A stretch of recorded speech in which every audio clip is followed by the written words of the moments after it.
Welcome, everyone. I call the May 17th, 2022 regular City Council meeting to order. I now invite Councilmember Zorns to recite the Pledge of Allegiance. Everyone else, please mute your microphones and turn off your video while we display the banner.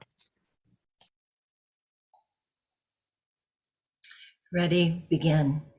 I pledge allegiance to the flag of the United States of America and to the republic for which it stands, one nation, under God, indivisible, with liberty and justice for all.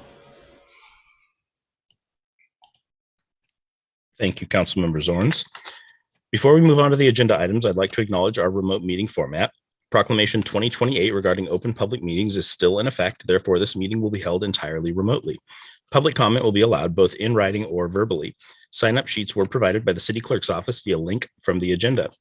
The video of this meeting will be streamed live as well as recorded and available for later viewing on the city's YouTube channel.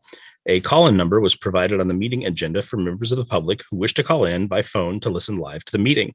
If you have called in, we ask that you mute your device so as not to interfere with the meeting.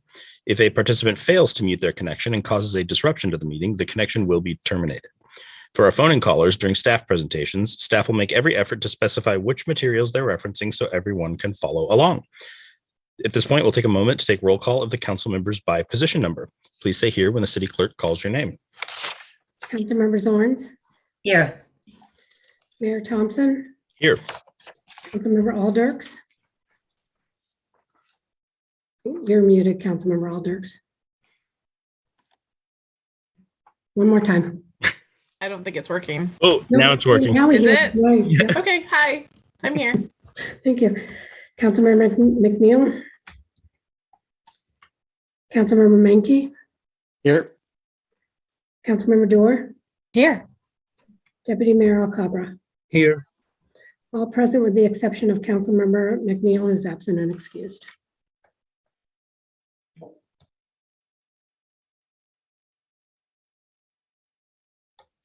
You're muted, Mayor Thompson.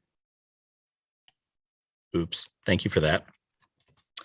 Next, I'd like to reiterate some meeting guidelines. For all meeting attendees, please speak clearly and pause frequently. State your name each time before speaking. Mute your microphone when not speaking. If you're also streaming the live video feed, please turn the sound off as there is a delay. For council, please use the raise hand feature in Zoom or your yellow card when you wish to speak, and I will call on you. Speak clearly and pause frequently. Remember to mute your mic when not speaking. The first item on the agenda is meeting agenda approval. And I'm going to start because I'd like to add a proclamation for Gun Violence Awareness Day to the agenda. And we'll do that after the Safe Boating Week proclamation. Are there any other changes to tonight's agenda? Councilmember Alders. I'd like to motion that we move AB 22081 special flag requests to immediately following the consent agenda.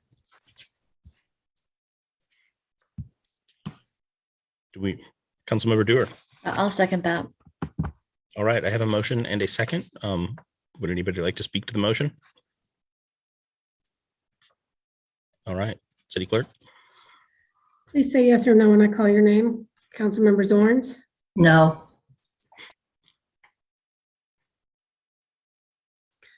Mayor Thompson. Yes. Councilmember Alders. Yes. Councilmember Menke. Yes. Councilmember Dorr. Yes. Deputy Mayor Alcabra. Yes. Passes 5-1 with Councilmember Zorns dissenting and Councilmember McNeil absent and excused. Thank you, City Clerk.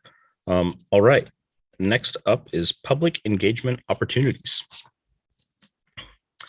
We have a Middle Housing Online Forum on May 31st from 6 to 7:30 p.m. We're going to have a brief survey. You can ask some questions and be part of the conversation around what that should look like in Bothell. Join us in thanking our Public Works Department for National Public Works Week, May 15th through 21st. Thank them for providing essential services that keep our community healthy, sustainable, and safe. We also have National EMS Week and National Police Week. This week, we recognize our first responders for all they do to keep our community safe and secure. Thank you. That's May 15th through 21st as well. All right. Moving on, we have a proclamation for National Police Week.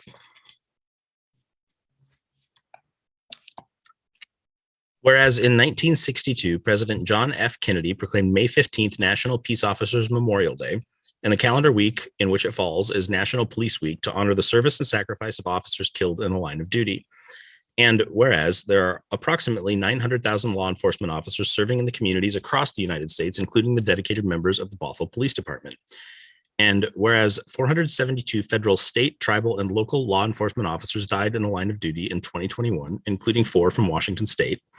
And whereas since 1786, 25,767 law enforcement officers have been killed in the line of duty, including 353 officers from Washington State.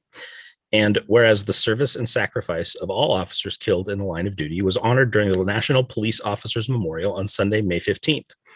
And whereas tragically, the National Law Enforcement Officers Memorial and the Memorial for Fallen Officers in Olympia, Washington, now bear the name of our own officer, Jonathan Shoup, who died in the line of duty on July 13th, 2020, while heroically serving Bothell. And whereas we recognize that every day police officers risk their lives to protect and help others, therefore it be resolved, I, Mason Thompson, Mayor of the City of Bothell, do hereby proclaim May 15th through 21st, 2022, Police Week in the City of Bothell, and publicly acknowledge the brave service of law enforcement officers in Bothell and communities across the nation. And I believe we have Chief Superlick here to accept.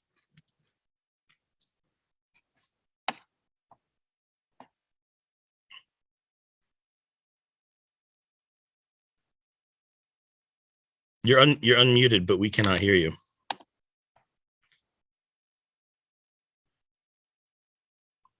You should do what Ginny did and just have it like start working again spontaneously.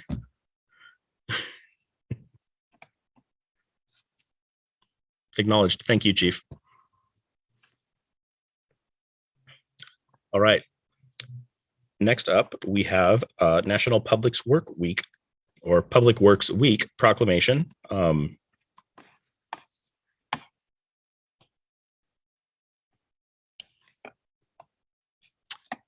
Whereas public works professionals focus on infrastructure, facilities, and services that are vital to sustainable and resilient communities, public health, and the well-being of the people of Bothell.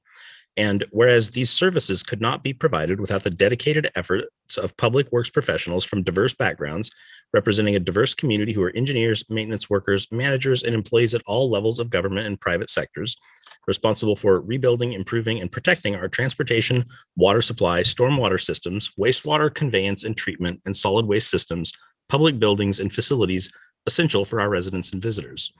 And whereas it is in the public interest for the citizens, civic leaders, businesses, and children in the city of Bothell, Washington, to gain knowledge and understanding of the importance of public works programs in our community and the importance of their own contributions as community members to those programs. And whereas the year 2022 marks the 62nd annual National Public Works Week sponsored by the American Public Works Association. Now, therefore, I, Mason Thompson, Mayor of the City of Bothell, hereby designate the week of May 15th through 21st, 2022 as National Public Works Week, urging all Bothell residents to pay tribute to our public works professionals and recognize the substantial contributions they make to protect our health, safety, and quality of life. And I believe we have Interim Public Works Director Jacqueline Brandenburg here. Thank you, Mayor, and good evening, Mayor and council members. As the Interim Public Works Director, I am honored to have the opportunity to accept this proclamation this year. And of course, I'm so proud to be part of a department of such talented and committed staff that work hard to serve this community, provide safe and reliable infrastructure and services, not to mention an exceptional level of customer service. This year's National Public Works Week theme is Ready and Resilient. The theme's poster this year showcases the superheroes that lie within each and every public works professional. And I can personally attest to that, having been in public works for so long and for so many years and working next to our public works staff.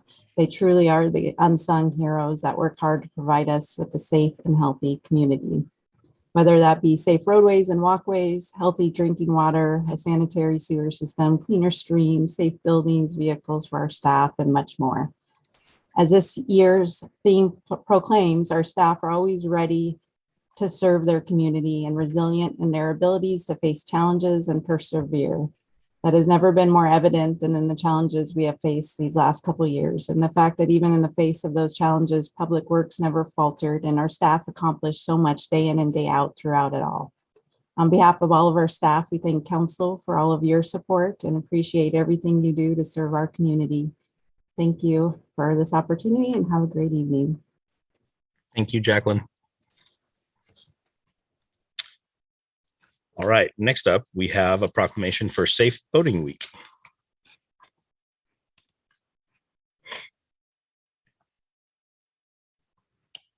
Whereas on average, 650 people die each year in boating-related accidents in the U.S., with the vast majority of those accidents caused by human error and poor judgment and not by the boat, equipment, or environmental factors. And whereas a significant number of boaters who lose their lives by drowning each year would be alive today had they worn their life jackets. And whereas a large number of Bothell's residents of all ages engage in recreational boating, and whereas the city of Bothell encompasses the Snohomish River, Lake Pleasant, and other waterways, and whereas the mission of United States Coast Guard Auxiliary is to promote and improve recreational boating safety by teaching boating safety courses and conducting vessel safety checks. Now, therefore, I, Mason Thompson, Mayor of Bothell, do hereby proclaim May 21st through 27th as Safe Boating and Paddling Week and encourage all residents to learn about and practice safe boating. And I believe we have Dale Vadika, Coast Guard Auxiliary, and Steve Holmes from What's Up Paddleboards here to accept. Hey, guys. Go ahead, Dale. Okay. Yes, Mayor Thompson, thank you very much for the proclamation this year. As you know, during the pandemic, a lot of people got cabin fever, and they found the wonderful sport of boating. Unfortunately, because of that, we've had some people that didn't know what they were doing in our, we've had some incidents. So anything we can do to help bring the deaths and accidents down is appreciated. And Bothell has, like as you said, lots of streams and lakes, and we would appreciate your noticing the safety, the fact that we have to, and we do that. Basically, we do this every year because the water is still cold, and people don't recognize that. That water that's in the river right now used to be snow a couple of weeks ago. Yep. So, thank you. Thank you. Hey, good evening, City Council. It's good to see you all. Steve Holmes here. I'm a licensed U.S. Coast Guard captain and have been for 40 years. My whole career has been putting people on the water. If it was scuba diving, snorkeling, boating, or teaching boating. Local resident and businessman here. We promote and sell safe fun on the water. Since we've opened in Bothell 10 years ago, it's amazed on how many people are coming to Bothell Landing with their own crafts. So we make sure that they are outfitted right before they get on their own vessel. We have extra PFDs, personal flotation device, that we will give to them to use if they don't have their own. And we try to educate them. Thank you very much for observing this. It's a very important topic. And thank you for observing safe boating and paddling. Thank you, Steve. Thanks for coming tonight. Hey, it's my pleasure. And thank you too, Dale. Thank you again. All right, next up, we have a proclamation for Gun Violence Awareness Day. Whereas every day, more than 110 Americans are killed by gun violence, alongside more than 200 who are shot and wounded, and on average, there are nearly 16,000 gun homicides every year. And whereas Washington has 810 gun deaths every year, with a rate of 10.5 deaths per 100,000 people, and Washington has the 39th highest rate of gun deaths in the US, and whereas cities across the nation, including in Bothell, are working to end the senseless violence with evidence-based solutions and protecting public safety in the communities they serve is Mayor's highest responsibility. And whereas support for the Second Amendment right of law-abiding citizens goes hand in hand with keeping guns away from people with dangerous histories. And whereas mayors and law enforcement officers know their communities best, are the most familiar with local criminal activity and how to address it, and are best positioned to understand how to keep their citizens safe. And whereas gun violence prevention is more important than ever, as the COVID-19 pandemic continues to exacerbate gun violence after more than 2 years of increased gun sales, increased calls to suicide and domestic violence hotlines, and an increase in city gun violence. And whereas in January 2013, Adelia Pendleton was tragically shot and killed at age 15. And on June 3rd, 2022, to recognize her 25th birthday, people across the US will recognize National Gun Violence Awareness Day and wear orange in tribute to Adelia Pendleton and other victims of gun violence. And whereas the idea was inspired by a group of Adelia's friends who asked their classmates to commemorate her life by wearing orange, a color they chose because hunters wear orange to announce themselves to other hunters in the woods. And whereas by wearing orange on June 3rd, 2022, Americans will raise awareness about gun violence and honor the lives of victims and survivors. And whereas we renew our commitment to reduce gun violence and pledge to do all that we can to keep firearms out of the wrong hands and encourage responsible gun ownership. Now, therefore, it be resolved, I, Mason Thompson, Mayor of Bothell, declare the first Friday in June, June 3rd, 2022, to be National Gun Violence Awareness Day. I encourage all citizens to support their local community's efforts to prevent the tragic effects of gun violence and to honor and value human lives. And I believe we have Rebecca Elbaum, Jane Weiss, and Jacqueline Condera to accept. Hi, I don't know if you can hear me. I understand other people had problems. My name is Rebecca Elbaum. I'm the local group lead for the Redmond, Woodinville, Kirkland group of the Moms Demand Action for Gun Sense in America chapter. And I'd like to thank you for signing the proclamation this year. I think it's the first year we've asked Bothell and you accepted, and I really appreciate it on behalf of our volunteers, survivors of gun violence, and Students Demand Action group here in Washington State. We are a state with safe gun laws, but we are a country with a gun violence epidemic. And just recognizing that there's more that we can do to prevent gun violence in our state and in our nation is greatly appreciated by all of us. I would like to just say that along with Wear Orange, I actually was Council Member Ben Mankey's third grade teacher. In 2014, Ben was long gone, but my 19-year-old niece was murdered in Isla Vista, California, next to our campus of UC Santa Barbara by a hate-filled, misogynistic man. And because of that, I have been involved in Moms Demand Action and the Everytown Survivor Network since. And we are holding an event at North Creek High School on Wednesday night with North Shore School District, supporting the mental health of students with things like safe firearm storage and suicide prevention. So I'm happy to be here.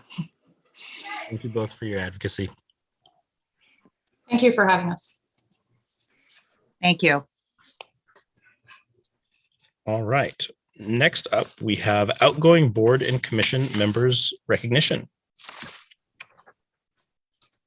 And I'll pause for a minute while we can get everybody paneled in.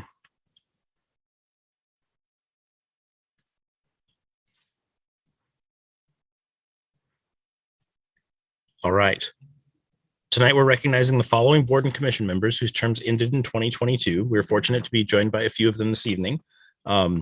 Those leaving us are from the Arts Commission, Kaylee Distelson, Kobe Zeifman, Sophie Stobie, and from the Library Board, Laura Escude, Samantha Woodward-Lotta, and from the Parks and Recreation Board, we have Jennifer Lutz. We appreciate your service to the city, the time and attention you've given. We know it's thankless. Most of us have been there before. And you'll receive your official recognition in the mail soon. I'm supposed to sign it. There's a little note here, and I'll do that as soon as the meeting's over. Would anybody like to say anything?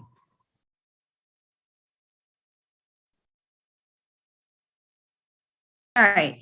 You wouldn't, sorry. Were you saying something about me? You're welcome. Yes, we're saying thank you for your service to the city. We really appreciate it.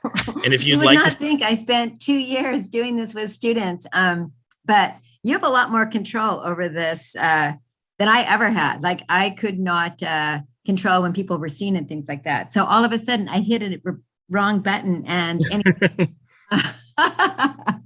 it's been a long week. Yeah, I loved it. I learned a lot.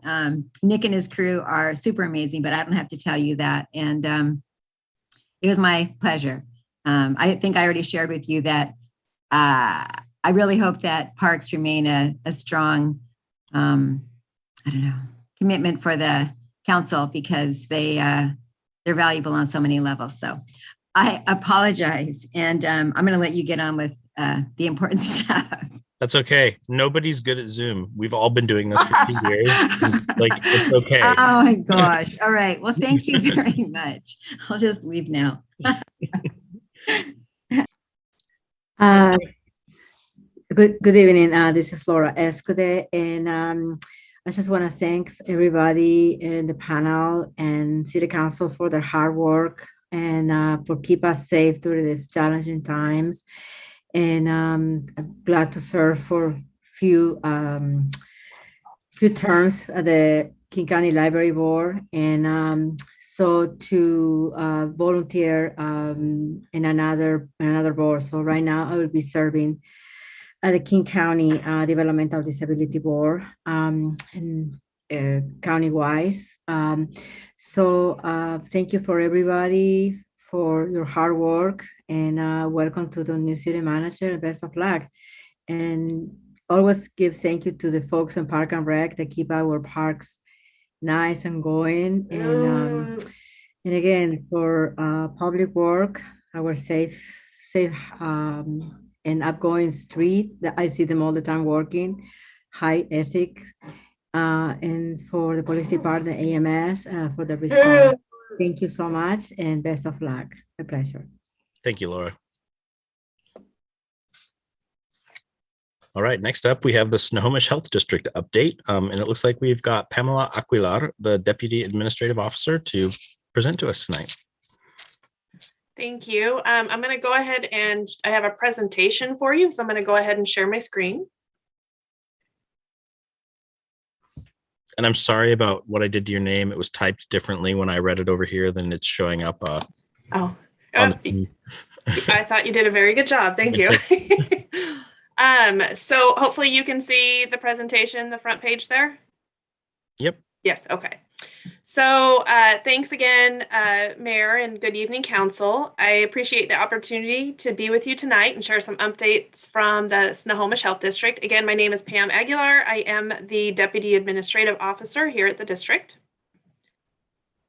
And I'd like to share some updated public health trends and data for our community. Most of my slides today are focused on metrics related to our strategic plan and goals, and one of which is to make SHD and public health more sustainable. For decades, public health has not had dedicated funding source, has relied on grants and voluntary contributions, resulted in a consistently shrinking workforce over the last 14 years.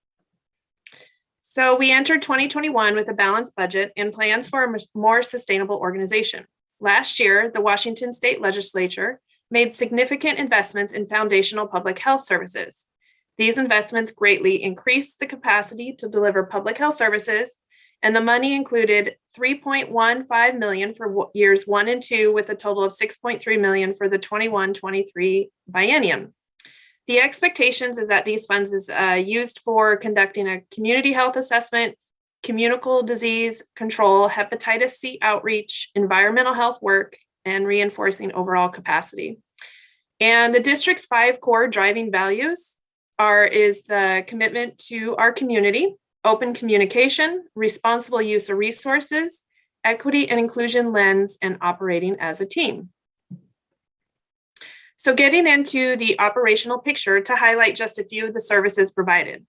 As many of you know, the district is divided into 2 major divisions, environmental health and prevention services. So I am going to start with prevention services.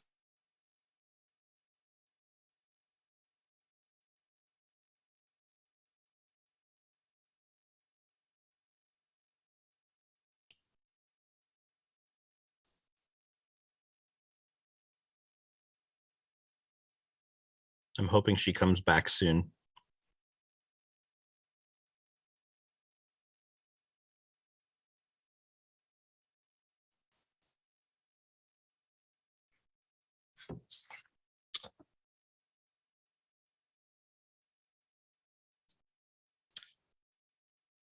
All right. Well, why don't we move on to the interim city manager report? And if we can get Pam back on the line, we can have her finish her report after that.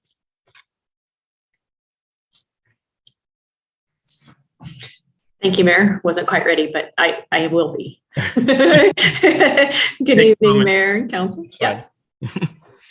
Let's see. So I wanted to just chat with you and circle back. I was asked to come back and continue the discussion about returning to in-person city council and board and commission meetings. As a reminder, the governor's proclamation specific to open public meetings will sunset as of the end of May. So as of June 1st, the city would have to have its own emergency proclamation in place to continue on with virtual only meetings through the new revised Open Public Meetings Act. So the process for that, if council is interested, would be that the mayor would sign a proclamation, and staff has drafted one if council is interested in pursuing that route. So the mayor could sign that as early as tomorrow. It would go into effect as soon as the mayor signs, and then staff would bring it to council for ratification at a later date. So just an update from our emergency manager about cases, and just as a note, the case counts are only representative of those confirmed through the medical systems.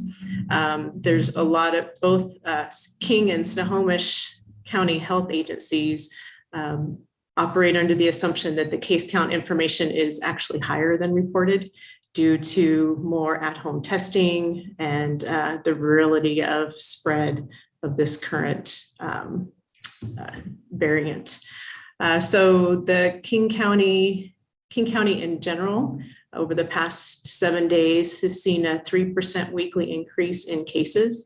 Their daily average is a little over 1,000 cases per day. Hospitalizations actually increased 28% over the last week. So there were 104 hospitalizations over the last week. The daily average of deaths throughout the county was 2, which is a 107% increase. It's been hovering at 1 for quite some time. The King County portion of Bothell, based on patient reporting, so this is very likely to be unreliable. The King County portion of Bothell, as reported, had 9 cases daily average, which was a 13% weekly decrease. There's been 63 cases in the past 7 days, 3 hospitalizations, which was a 200% weekly increase, and 0 deaths reported in 2 months.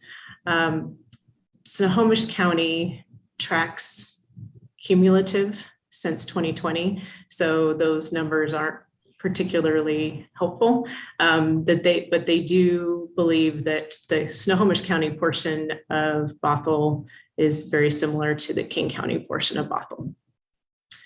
So I think with that, and I was not able to confirm about any changes in cases with council members and the public and staff related to open meetings. I can share that there's a variety of thoughts on the subject. A lot of councils have returned in person, but there are quite a few that are still meeting completely virtually.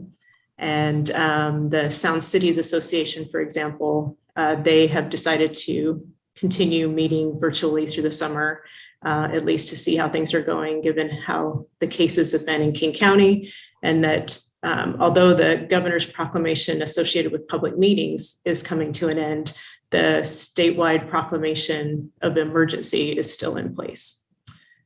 So with that, if you have any questions for me, or Deputy City Attorney can answer questions about proclamation process.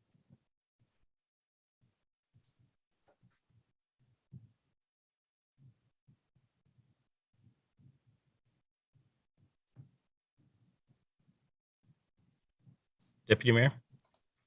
I'll go. I'm okay with coming back as soon as possible. I mean, the cases aren't gonna, from what I hear, my anecdotal, the statistically insignificant survey that I have done amongst my network, almost everybody has gotten it now. And the chances of not getting it are getting lower and lower anyway. So, and if we go back to chamber, we're going to be reasonably distanced. It's going to be in front, I don't know if we're going to pack the house like we are today in Zoom, but we are, if a handful of people show up, we're going to distance them also, precautions. We can have our own internal mask mandatory thing, when people show up. So I'm okay with, or my mask optional, I guess we can make it. I'm okay with coming back, honestly. Plus I need to experience it. I'm the new guy, so I want to experience it. Join the club. Councilmember Aldrich. I'm currently on COVID watch in my own household, and my mother is in the hospital with COVID right now. And so despite all of my efforts to be cautious and protect her and my family, it has come for us, which actually just confirms that it was for us, it was right to be cautious. And I would continue to feel strongly that I'm grateful that we can have the the hybrid option available. We'll look forward to participating that way as we see how council meetings impact or, cause any potential spread. Councilmember Mankey. I'm in favor of coming back as well. Similar to the deputy mayor, almost everybody I know has gotten it recently, and I don't know how we can avoid getting it at this point. Even when you are careful, it's pretty difficult. And not to say that we shouldn't still be careful, but at this point, I think it's time to come back for those that are ready to come back. And I know a lot of councils around us have gone back and they found a way to do it in a safer than average manner. So I think we could do the same thing, spacing out any participants that are in the room and take other precautions. So I'm ready to come back, and I would join the deputy mayor on the dais when it's time. Councilmember Dewar. Yeah, I think as long as Councilmember Aldrich is able to do what's comfortable for her, I'm fine with that decision to go back in person. Councilmember Zorns. I think it's ready. We're all ready to come back, but we also need to be cognizant that we're going to have to learn a new healthy respect for sharing colds and other communicable respiratory problems. So yes, let's come back, but let's keep this hybrid piece in active play, because I think we learned something from COVID, and not to be so cavalier about sharing our germs. So that's where I land.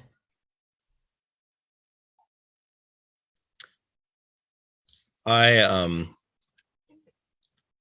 think that the fact that almost everybody we collectively know is getting it right now is a really bad reason to come back in person. I don't want to get fatalistic or cavalier about a pandemic that's killed over 1 million Americans at this point in time.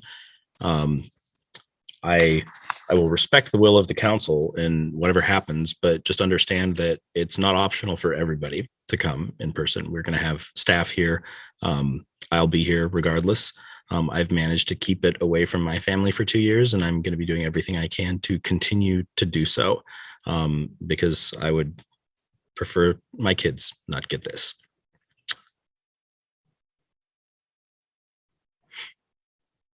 I am really looking forward to being able to come back in person, though.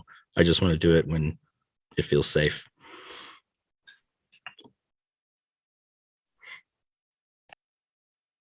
So council, what I'm hearing is that as of June 1st, that we will resume in-person / hybrid meetings for the city council and boards and commissions. Is that correct? In terms of staff, Aaron, boards and commissions, I assume, are going to have to be staffed by somebody. There's not going to be a hybrid option for those. There will be a hybrid option for them. However, we do need to provide an option for the public to attend here in person. So that means that we will have to have we'll have to resume the security detail as well as have a staff liaison here just in the event there is a member of the public who wishes to be here in person. So we can provide if the board or commission is here, then we can just provide them a seat similar to how we will do the council chamber for the planning commission, for example. For the other boards and commissions, we're working through it, but there will be hybrid options. Is there a way for us to make sure that staff members who don't feel comfortable with doing it in person don't have to? For like the city council meeting, for example, so like staff who are presenting, we can continue to present virtually. It may be a little more challenging, particularly for those boards and commissions where there is, and for the council, for example, the city clerk will need to be there. And so there will be a limited number of staff who will have to be in person. Okay. Councilmember Aldrich. I'm just curious if the mayor has to attend in person, just through what he said in these meetings. He has some legitimate reasons to be concerned for the safety of his family, and so far he's been the only one required to be in person. But if everybody is in person, is there an opportunity for him to be virtual? I will defer to the city clerk, but I don't believe that the mayor has to be here in person. He can attend virtually as well. He can be doing that now if he'd like, but since nobody else was in the room, he's been coming in. But yeah, he has the option of attending virtual as well. I was just curious about the logistics of calling on people, if there's like hands raised on Zoom and here, and I guess I just don't know how that's going to play out at this point in time. Councilmember Zorns. I think this is a question for Robbie, and I think I know the answer, but I'm going to ask it anyway. We were talking about this in LTAC today, and we never have the public. To this point, we don't have public come in. And we were talking about the convenience of meeting remotely. Is there a way to, with open public meetings, if we're doing a mixed version where we sometimes all meet hybrid remotely versus all in person, is there a way to allow public access remotely and not do it in person? Or is it once we do a mix, we have to give them the option of being the public being able to meet in person? So if the council doesn't adopt a resolution recognizing that the impact of some emergency the council has identified requires completely remote meetings, then what will be required for all boards and commissions will be a physical location where some member of the public could show up.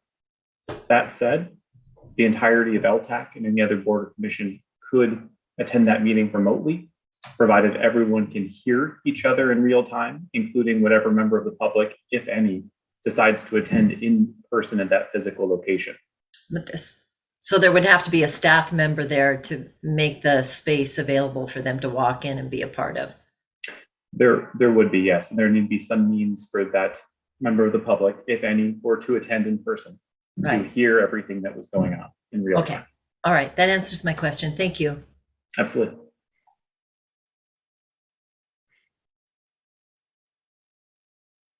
So basically, we open the doors so the public can come in, but the only people that have to be here are the people so that the public can come in. Is that correct? Correct. Okay.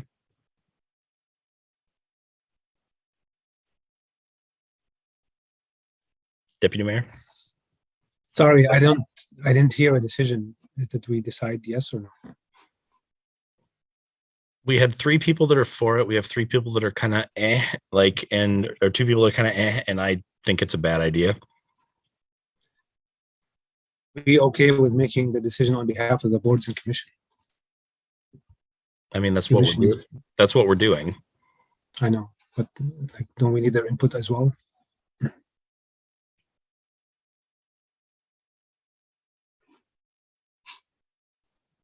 I don't know the answer to that question. I don't think we do. Wouldn't be a bad idea, but we'd have to have a mechanism for hearing them. I mean, again, they can all attend remotely if they feel like it. It's just staff and security that would have to be here. Just maybe a quick poll on email. Hey, raise of hands on email. You know, are you guys okay with it or not? Interim city manager, any thoughts? Yeah, that's a question. It's not a. I would defer to the deputy city attorney to see if we could conduct such a poll. We got OPMA both directions.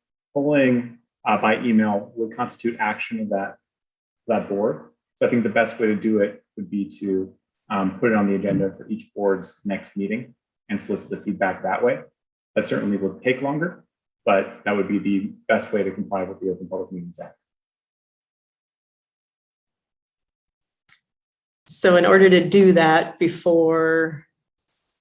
to be able to do that, I don't know that all of the boards and commissions will be meeting again before June 1st.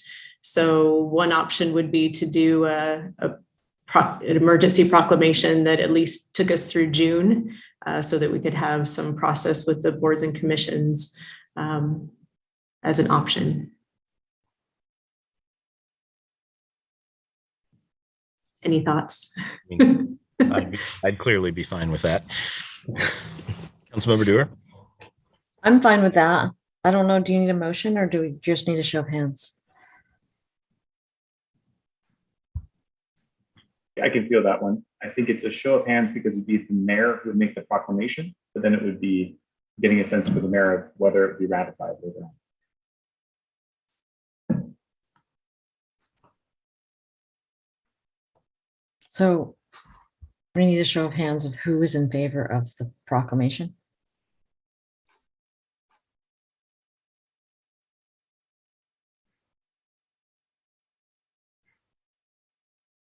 All right. It looks like 4.5, 4 and a shrug. Okay. All right. So we will prepare an emergency proclamation for the mayor's signature to extend this emergency at a minimum through June so that we can have a process with the boards and commissions to gauge their concern about meeting in person. Correct? Sounds good. Okay, thank you. Zorns?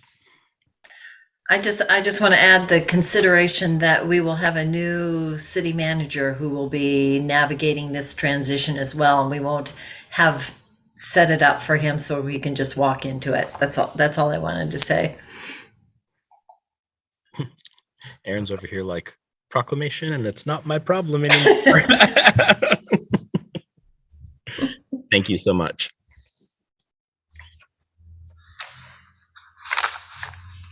All right, next up we have council committee reports. Mayor Thompson, I'm sorry. Pam Aguilar is back. Perfect. So hoping she can continue her Absolutely. presentation. Thank you. First of all, I'd like to sincerely apologize. My Wi-Fi went out at the wrong time. So I'm going to try again and start off where I left off. I believe this is the slide that I left off at. Does that look familiar? Okay. So, we were I was talking about the diseases that we, public health, notifiable diseases, and one area where we've had substantial increases in syphilis, and this has been about a 35% increase each year since 2018. And syphilis is a very complex infection, and we have never had a designated specialist to focus on this disease, but new funding has allowed us to bring on 2 disease intervention specialists that will focus on syphilis investigations. So speaking of COVID, for the past 2 years, since the first case in the nation that occurred here in Snohomish County, we have been operating an incident command structure in ICS, responding to COVID and the surge in need around testing, vaccinations, contact tracing, support to schools, businesses, and long-term care facilities, and provide isolation and quarantine, compilation and assessment of county data and public info that our healthcare system could not absorb, in addition to the influx of acute care and staffing shortages that they were managing. So moving forward, we are dissolving a lot of our ICS activities as our focus will move away from case counting and tracking and remain on preserving hospital capacity and supporting the healthcare system as they reabsorb services like vaccines and testing that traditionally is in their realm. So public health will continue keeping up with public information, providing resources, and conducting outbreak control for high-risk clusters, such as in long-term care facilities or schools, the traditional public health roles that are more population-focused. So these are efforts for public health and healthcare to get back to ICS and find normal operation pictures that include COVID. Though we understand it might be a direct path, and the need for measures such as distancing and masking may ebb and flow with new variants and surges. So traditionally, public health focused on communicable diseases spreading from person to person or our environment to persons. In the early 2000s, it was recognized that there are many other factors that impact the health of our communities and contribute to chronic diseases, leading us to address these factors and their impacts. In the beginning, this focused heavily on the effects of tobacco use on population health. Healthcare continues to evolve to respond to other threats to health. While we have several programs that address various areas of chronic disease and injury prevention, one of our largest efforts right now is around opioid prevention. So this was an area of need identified in our last community health assessment. So on this graph, the dark blue bars show the number of total overdose deaths for all substances. The red line shows opioid-related deaths, with the green, purple, and light blue bars breaking down those deaths by type of opioid. We have been seeing a rise in synthetic opioid overdoses, largely from fentanyl. So we work with Snohomish County Multi-Agency Coordination, it's called the MAC Group, to address the many facets impacting opioid use, and we have a number of prevention, treatment, and recovery resources found online at snohomishoverdoseprevention.com. So given the data on the previous slide, we're excited House Bill 1074 passed this year to allow local public health agencies to establish adult fatality review committees, just as we have been doing for years for child death reviews. So these reviews will focus on deaths related to suicide, overdoses, or withdrawal. And these review panels bring together partners such as Medical Examiner's Office, local law enforcement, Snohomish County Human Services, treatment and recovery providers, and others to review data and identify any trainings, policies, or programs that can be done to prevent similar deaths from happening.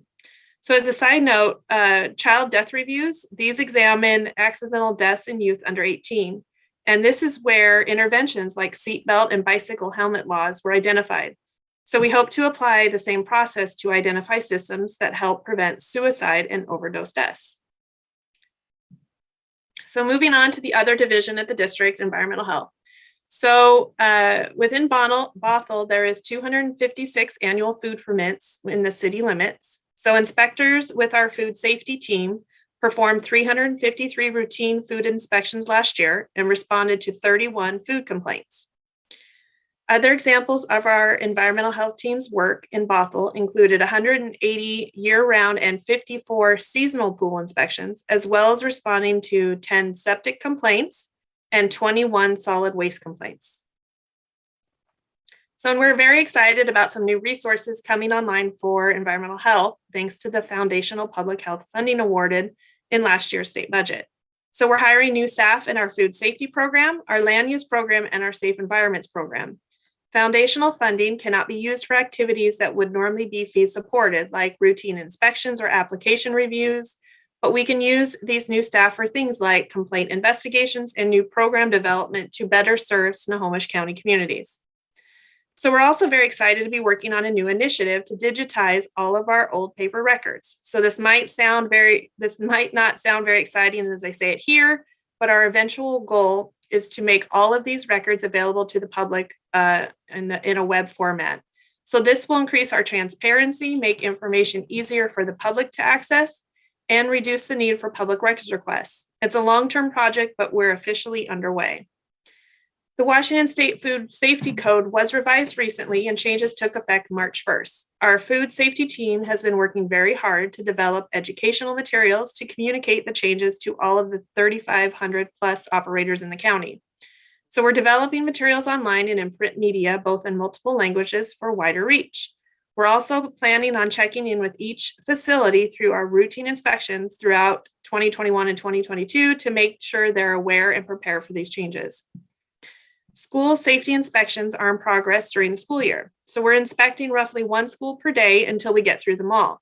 We're also sending staff to trainings on school playground inspections in the hopes of incorporating that into our program in the future. So our safe environment staff have been working hard on our partnership with the Snohomish County Nuisance Property Task Force, responding to solid waste complaints. We also investigate complaints that come in from members of the public. Also, our front counter is fully open to in-person customers. We take environmental health applications and permit information over the counter and fulfill birth and death certificate orders. So turning to improve maternal, child, and family health outcomes, our child care health outreach program has been incredibly busy over the last couple of years.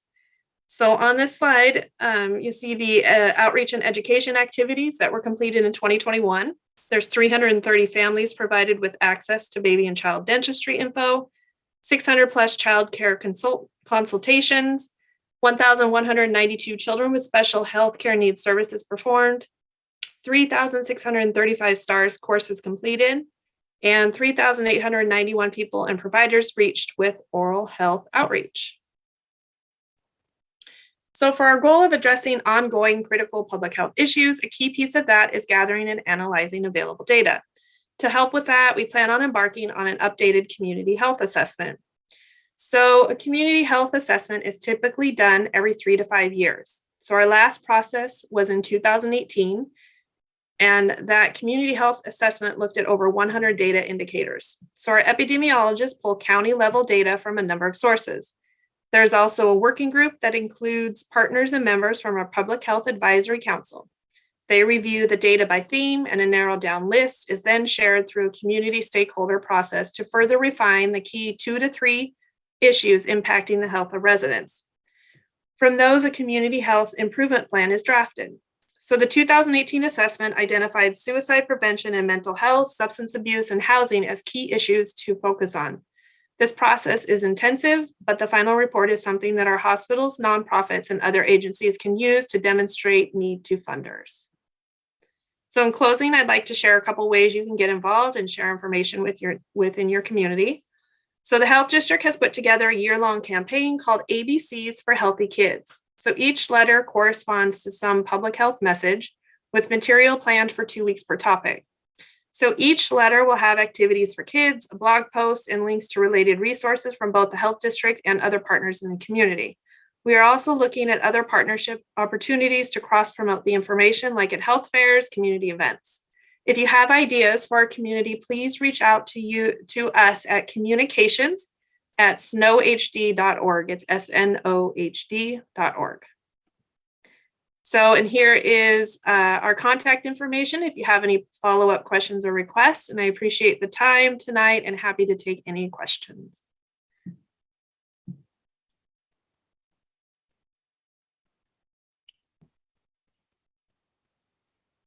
Deputy Mayor.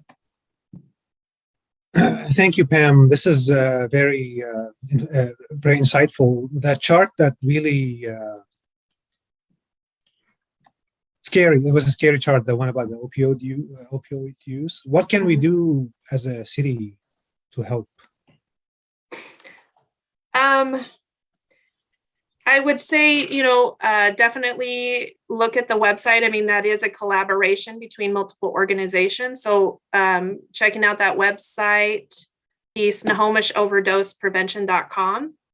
And that is, would have a lot of resources on there and ways that you can help. I know a couple years ago, probably even before COVID, we created needle kits that we actually handed out. So that is another resource that, anybody can come in and get some needle kits to take within their community. And that is a way you could help. Councilmember Alders. Thank you, Pam. I really appreciate this presentation. And yes, I had a similar reaction to the opioid stats as well. And I know that is something that our local radar organization is working on, but that is a King County project.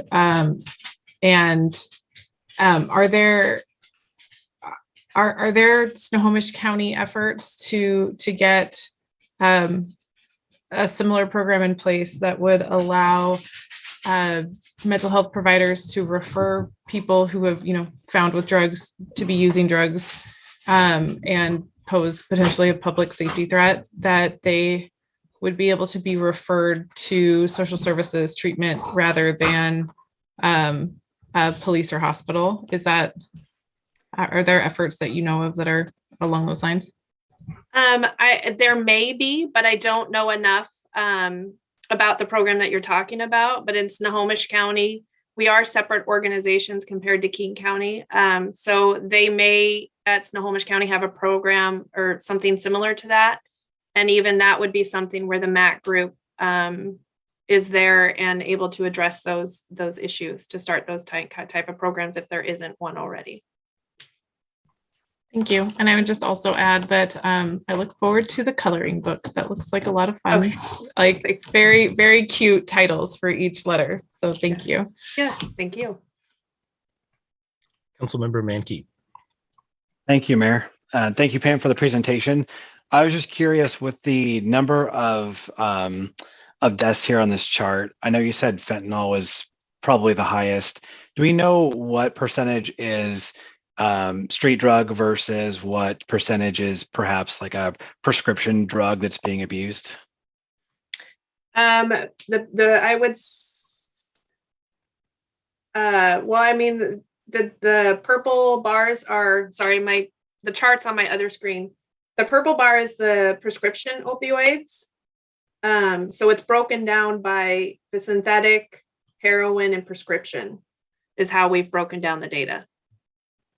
Okay, I see that now. Sorry, Okay. my screen was really small and I couldn't see the little lines indicating what they are. Sorry about that. That Nope, makes that's sense. fine. Yep. Appreciate it. Thank you. Yes. Councilmember Dewar. Thank you. I wanted to call attention to youth suicides going down, and I wondered if you had any other information that you could share with us on. Are there programs that are helping? What do we know about the drop in youth suicides? So we have, I wouldn't say that we have reasons as to why. There's just maybe a lot of theories that, maybe just them being home the last couple of years, but it has been something that we've talked about. Yeah, we really don't have any concrete reasons as to why. Do we know, all we see is an arrow. Is it significant? The reduction. Sorry. The reduction. I don't know, but it's noticeable. I don't know the exact number, but it is noticeable. And it's something we've had conversations about. Okay, great. Thank you so much. Great presentation. Thank you. All right, Pam, thank you very much for the presentation. I think that's the end of the questions council has. And don't worry about your internet going out. You can't control that. It happened to me in the middle of a council meeting in 2020. I'm like, well, I guess I'll be there in a minute. Yep. Well, thank you for letting me catch up. I appreciate it. No problem at all. Thanks. Thank you. All right, now we're moving on to council committee reports. Council members. Going once. Council member Zorns. It's pretty brief. LTAC met today, and one discussion that we had was the concern over the planters on Main Street needing help, and how are we going to, they're having, I know staff is working on it, trying to figure out how to fund and take care of that. We're concerned about Main Street being pretty and inviting, and up to this point, Lee Henderson has funded the plantings and maintenance, and she is passing on the baton. Nick pointed out today that initially what went into those planters were very durable, sensible, hardy, not meant to be pretty, but just to add a little bit of greenery in those planters. And Lee is the one who stepped up the game. It was done through an agreement through the chamber. And the question was posed to LTAC today was, do we have funds to help pay for the maintenance of it? And we looked at our checkbook and said, no, we don't. So it continues to be a problem to be solved on taking care of the planter boxes on Main Street. Then the other thing is that LTAC voted to was to confirm supporting funding of the chamber. And it's going to be $30,000 that we will be contributing in 22 and 23. Then it will go up to 71.4 after that. And I think it's a 3% increase. It's a 5-year contract, and they're going to do some really nice updating of the space, and the building owner is going to help out with that. So I think that's pretty much all LTAC business that would be of interest to you. The new chamber office won't be opening for a while because it's going to take a while to get all the updates and cosmetic things done, but stay tuned. It'll be there.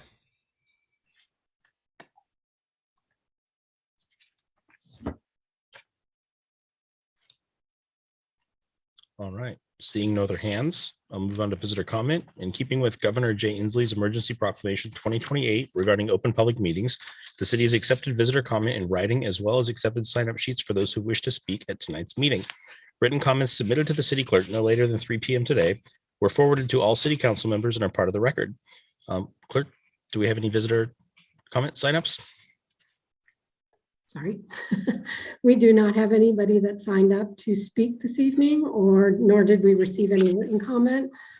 I will ask, we have a number of people in the audience. I would ask that anybody who wishes to speak, please use the raise hand function. And give me a minute and we will. I'm not showing anybody at this time. Thank you, clerk. All right. In that case, moving on to the first agenda bill of the night, Agenda Bill 22081, special flag requests. Councilmember Dewar.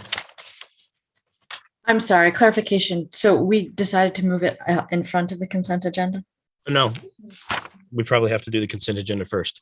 I was thinking maybe I'd like to move. I'd like to move the approval of the consent agenda. Deputy Mayor. Cool. We have a second. I second. Perfect. I have a motion and a second. Anybody wish to speak? Nope. City Clerk.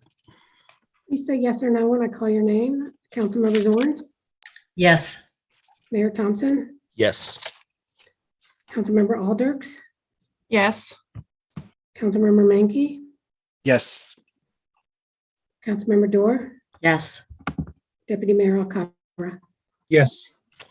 Passes 6-0 with Councilmember McNeil, sorry about that. Councilmember McNeil absent and excused.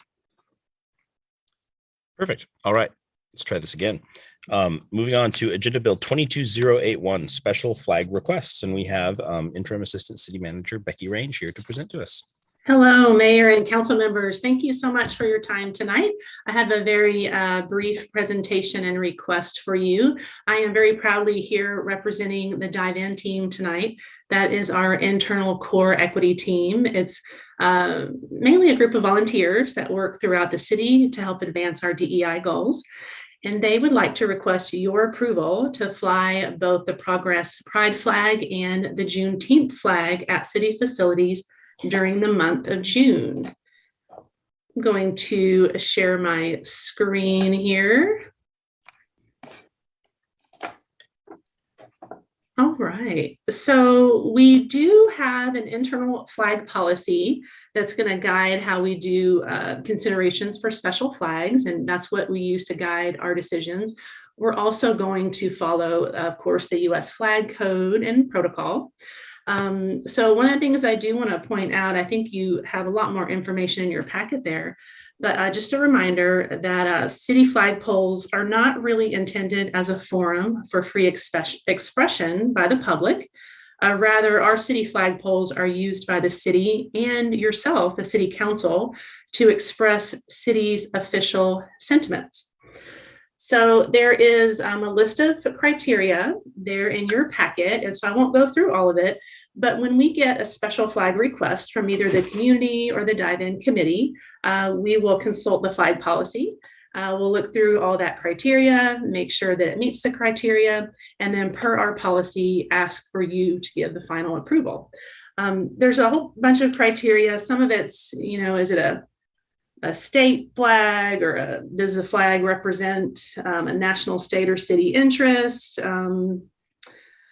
Does the flag promote unity and community? But I'd like to just really point out one of the criteria that we talked about a lot as the dive-in committee is whether these flag requests represent a positive interest, a value worthy of public recognition, and really importantly, are these flags in alignment with Bothell community values? That's really important for us. So the two flags that actually happened to come up in the same month of June. So you probably remember that June is Pride Month. And last year, council asked us to fly the Pride flag, which we did. But this year, the dive-in team has asked if we could instead fly the new Progress Pride flag to really represent and support our LGBTQ community. The Progress Pride flag is a little bit different. There's some new symbology there and some new colors now that are show support for the trans community and the BIPOC community. And then the second flag that they would like us to display is the Juneteenth flag. So you probably remember that we recently approved Juneteenth as a city holiday following a federal recognition of Juneteenth and a state recognition as Juneteenth to be an official holiday. And of course, Juneteenth represents the freedom of all enslaved people in all 50 states, acknowledging when the last group of enslaved Africans were informed of their liberation in Texas more than 2 years after the actual Emancipation Proclamation. We will put some content together, some educational content for the community to kind of describe the flags a little bit more and to help share this information. And one of the things, as I stop sharing here, we can open it up for questions.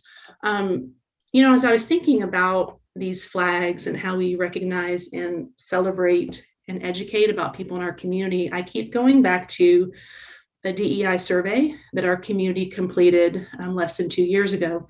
And one of the overwhelming things that we heard in that DEI survey was that the Bothell community really want to make sure that everyone's treated with dignity and respect. And they also said, we really want to learn about people that are different than us.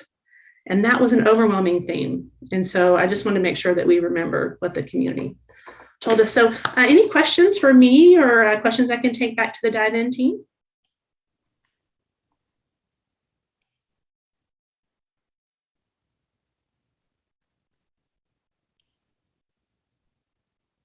Councilmember Zorns.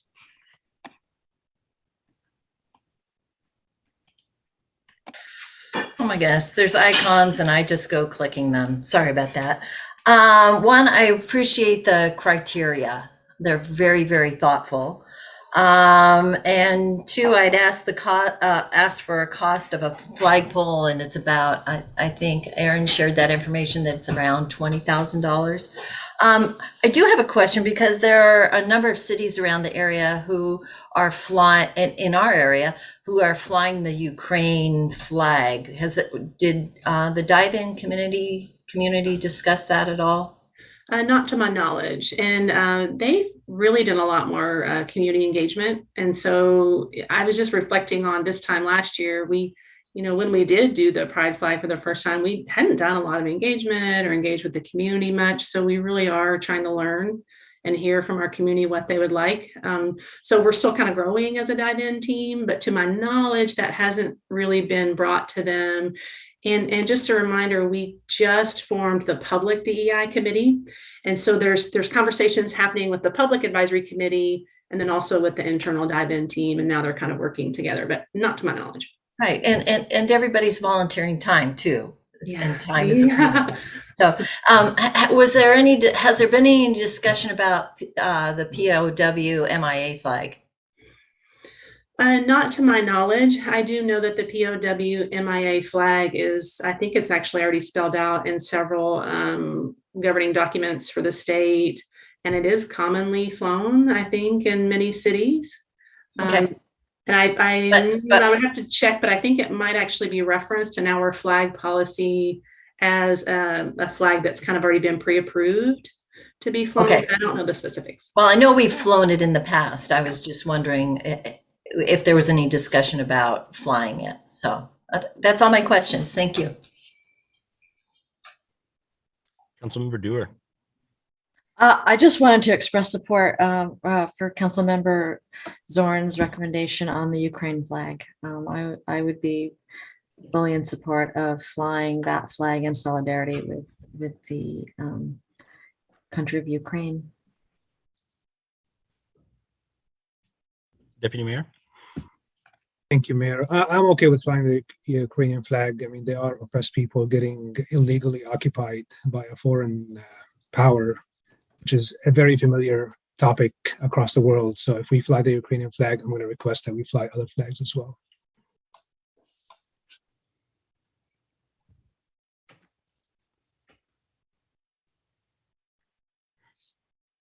Councilmember Aldrichs. I appreciate the thoughtfulness and the intention that was put into the criteria. I know that our deputy city attorney worked very carefully on that document and on that wording.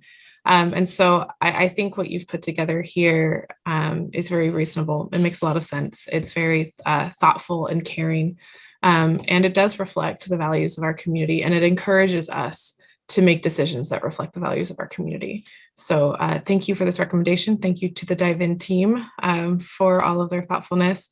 And just to see how much we've grown in the last year in these efforts to know that we went from, it was, I think I reviewed this earlier, that it was a conversation in council conversations that kind of prompted the flag to be flown after public comment. And this time it's just been a much more robust and thoughtful effort that has engaged more stakeholders in our community. So that just shows, I think, a lot of growth and increasing our capacity to be thoughtful and to work together. So thank you very much for that. Councilmember Dewar. I'd like to motion to approve the flying of the Progress Pride flag. Can you hold that thought for just a quick second, please? Awesome. I just wanted to say, kind of echo what Councilmember Aldrich said. I really want to thank the dive-in team. I mean, these are things that in the past we have just sort of done, and there's real thought going into what a process looks like and how we tell the community what our values are and how we make people feel welcome here. So Becky, thanks to you and the rest of the dive-in team. I really appreciate it. And I too will be supporting this motion. And with that, I will call on Councilmember Dewar again. My apologies for doing it again, Mayor. And I've now lost the recommended action, but I will persevere. I move approval of the flying of the Progress Pride flag, as well as the Juneteenth flag for the month of June.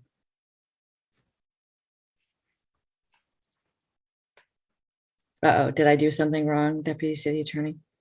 Just to clarify, the recommended action included subsequent years. Oh, yes. You intended to include. And I would have said that had I not lost the recommended action. No problem. Thank you. And for subsequent years. Councilmember Alders. Second the motion. All right, I have a motion from Councilmember Dewar, seconded by Councilmember Alders. Would anybody like to speak to the motion? Look at this. Councilmember Dewar, is your hand still up to speak to the motion? Yes. Well, I just wanted to express support and thank staff and the dive-in committee. I had the privilege and pleasure of voting to make Juneteenth a state holiday. And so this is very meaningful to me. So thank you for the criteria. Thank you for being very thoughtful about how we make this a fair and equitable process. And obviously, I will be supporting the motion. Councilmember Mankey. I'm going to make an amending motion, and bear with me while I do this. This is my first time making an amending motion, so we've got a lot of text here to go through. So I think I'll go ahead and make it, and then if somebody will second it, I'll speak to it. So the amending motion, which I'm going to send over right now to you, Mayor, and to City Clerk, I'm proposing that we strike the word flying from part 1 and replace it with display, and then strike the words the above reference and replace it with a, and then strike the word flag and replace it with banner in front of City Hall. And I'd like to do that for both part 1 and part 2. Councilmember Zorns. I'll second it. Awesome. I'll go ahead and speak to it then. The reason why I think displaying a banner instead of a flag is more meaningful is because the banner would give an opportunity to not just display the image that we're looking to display here. It would allow us to actually add text and context to what we're doing. I think the community wants to learn more, and I think having text on a banner, on the side of City Hall somewhere, maybe here or over here, or maybe right here or behind me where the door is, I think that could do a lot more than displaying an image. I know with the Juneteenth flag, this is the first time I've seen it, and if I drive by that flag, I'm not going to know what it means. I think the pride flag is pretty recognizable at this point, but the addition of the additional colors and the chevron format, I wouldn't necessarily know. I know the trans colors, but I wasn't aware of the addition of the BIPOC colors and what that means. So I think if we do flags, it's not going to have the impact that we're potentially looking for here. And I think a banner with explanation would give people a reason to stop and learn something. So that's the reason for my recommended amending motion. Councilmember Dewar. I have a process question for the Deputy City Attorney. Do we need to vote on this before making what I consider a friendly amendment? I want to make an amendment to this amendment. Okay, I think we have to vote on the amendatory, or the first amendment first, and then we could proceed from there. Which is, okay.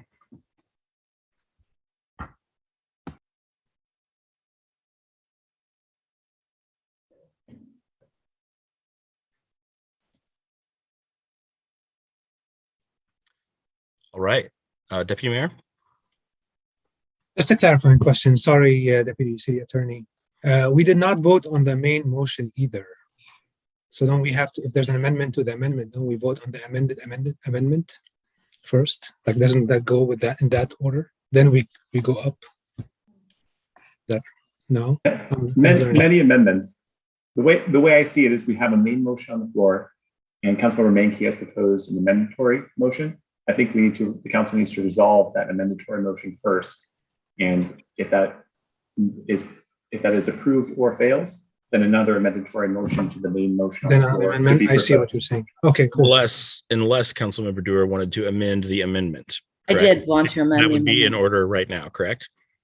So if Councilmember Mankey wanted to withdraw his motion in favor of a friendly amendment. Doesn't he need to know what the amendment is first? I think we could proceed to discussion on the amendatory amendment, and then perhaps you could explain what your thoughts are. Okay. I guess I'll go because no one else is answering. I appreciate the thoughtfulness of Councilmember Mankey's motion, and I would say make that an and. Fly the flag, but also have a display and a banner displayed with an explanation in addition to flying the flag. That is what I intended to add as a friendly amendment. So now I don't know what to do. So now council can proceed to vote on Councilmember Mankey's amendatory motion. Councilmember Mankey could also offer a friendly amendment to his amendatory motion should he desire. Otherwise, additional motions can be made after this amendatory motion is resolved. I'm gonna, Councilmember Aldrich. I have a process question. When it comes to Councilmember Dewar's friendly amendment, does she need a second? And or does Councilmember Mankey need to accept the friendly amendment in order to proceed? So the council can proceed to vote on Councilmember Mankey's amendatory motion as he worded it right now. If it were to be approved, then the main motion would have been amended, at which point Councilmember Dewar could make a friendly amendment to it there, or another amendatory motion could be made. Alternatively, Councilman Mankey could propose some change to his amendatory motion now, should he desire. I'm going to speak to the motion real quick and just say that I really appreciate the desire to communicate more with the public and to explain more what we're doing. And if this were not speaking to a motion, I would ask staff from the dive-in team to essentially say what we think the best way is to do that.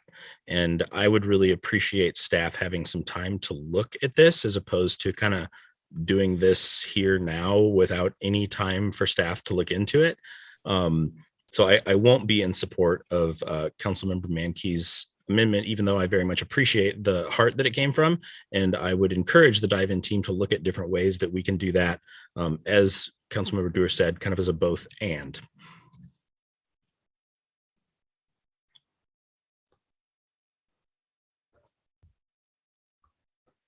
Councilmember Mankey, did you lower your hand because you didn't want to speak, or? Oh, I was just going to jump in and say, I'd like to vote on the amended motion as it is. I do appreciate Councilmember Dewar's suggestion of doing both. I think both could be a lot of extra work for city staff having to design and the expense as well. I think having one single item is the way to go, and I'd like to go with what I proposed.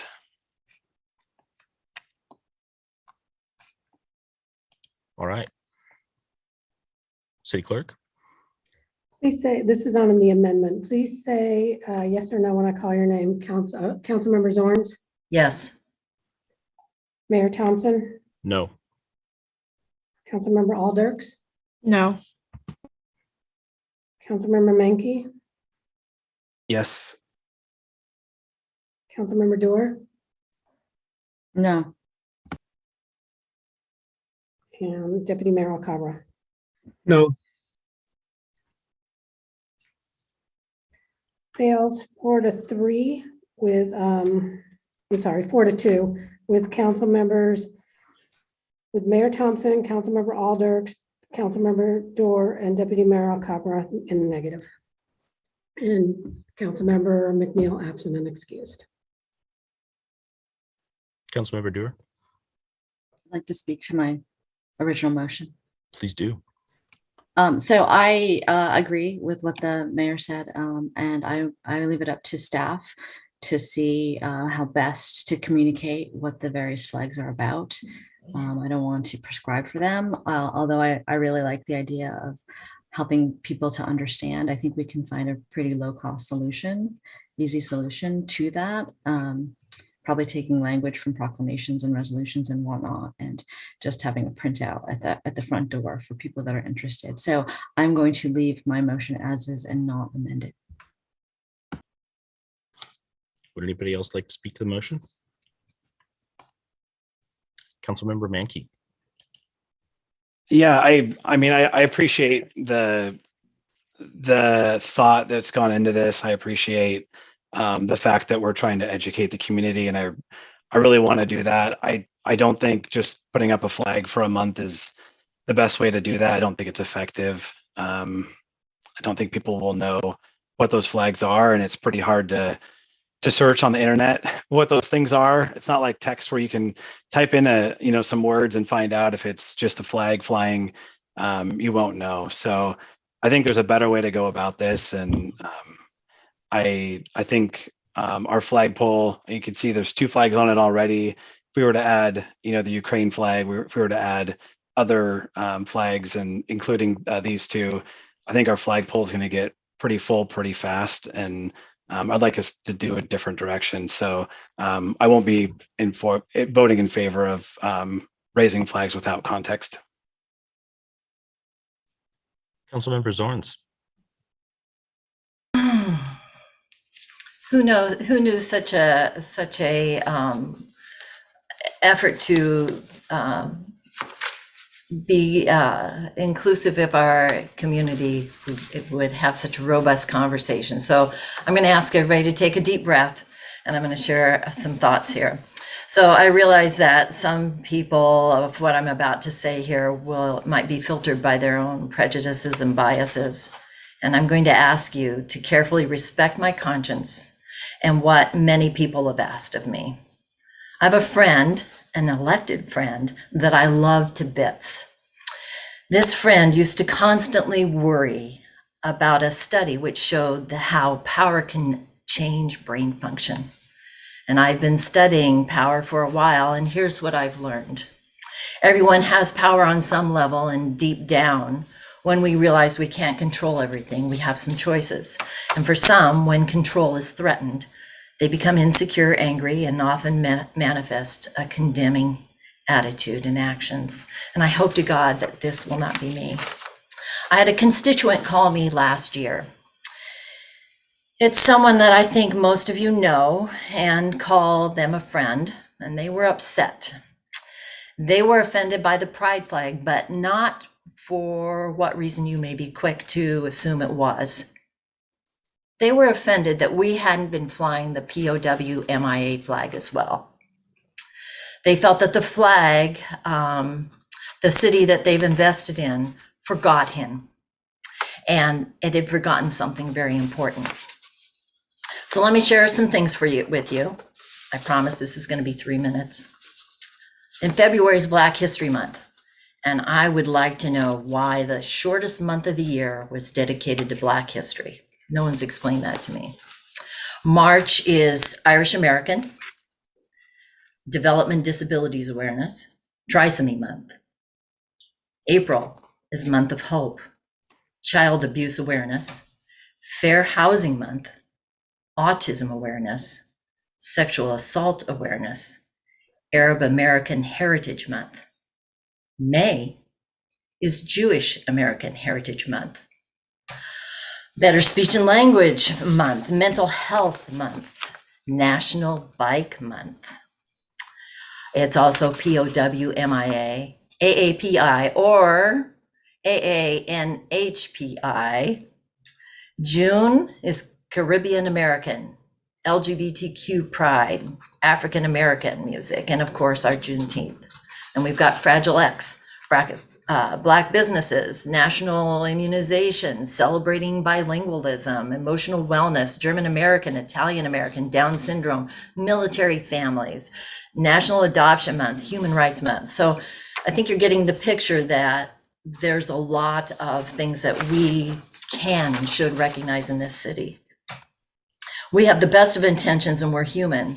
And though there has been much heart been put into this agenda bill, I'm not seeing a plan that guarantees safety of voice, representation, and remembering. Everyone in Bothell should have confidence that they are more than tolerated, that they should have a place on the poll, and that they are valued. And the poll is about function.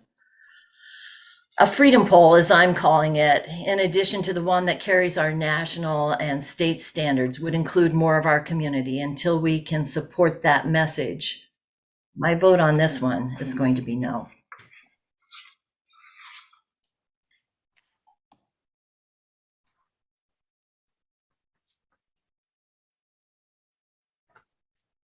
All right, would anybody else like to speak to the motion?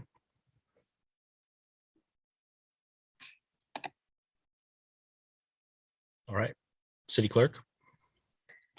Please say yes or no when I call your name. Councilmember Zorns, No.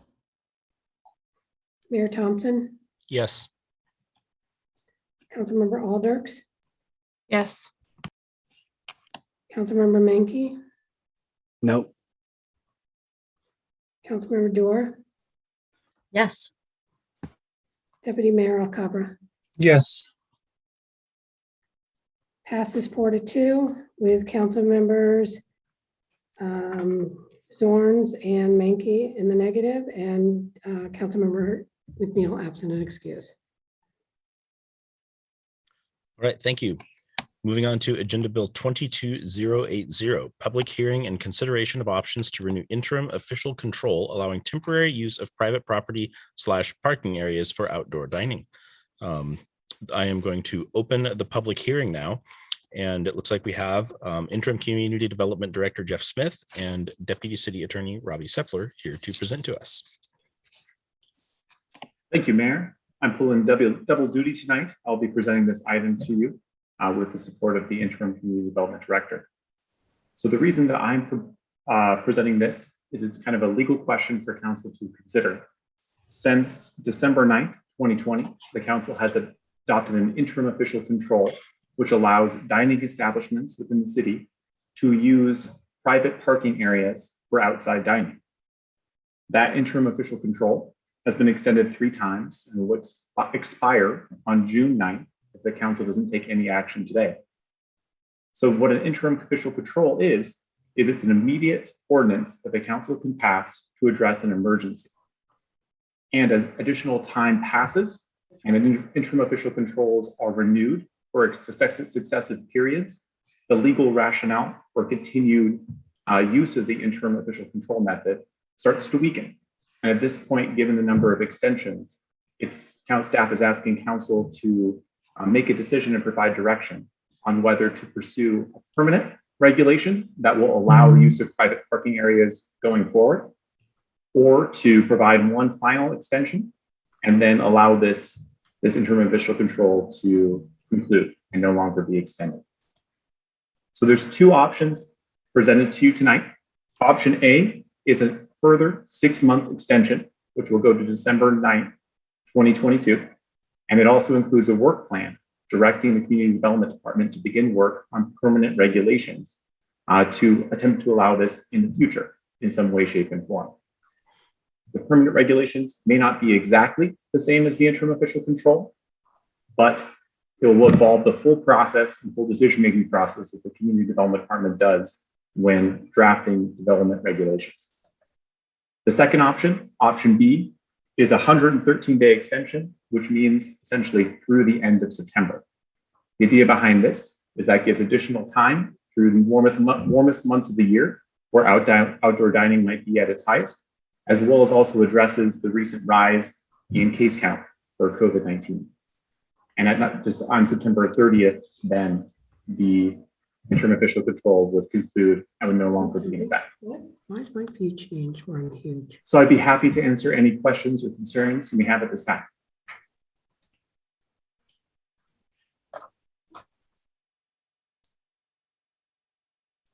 Councilmember Zorns. Well, I'm going to be winging it here. So we've had, I mean,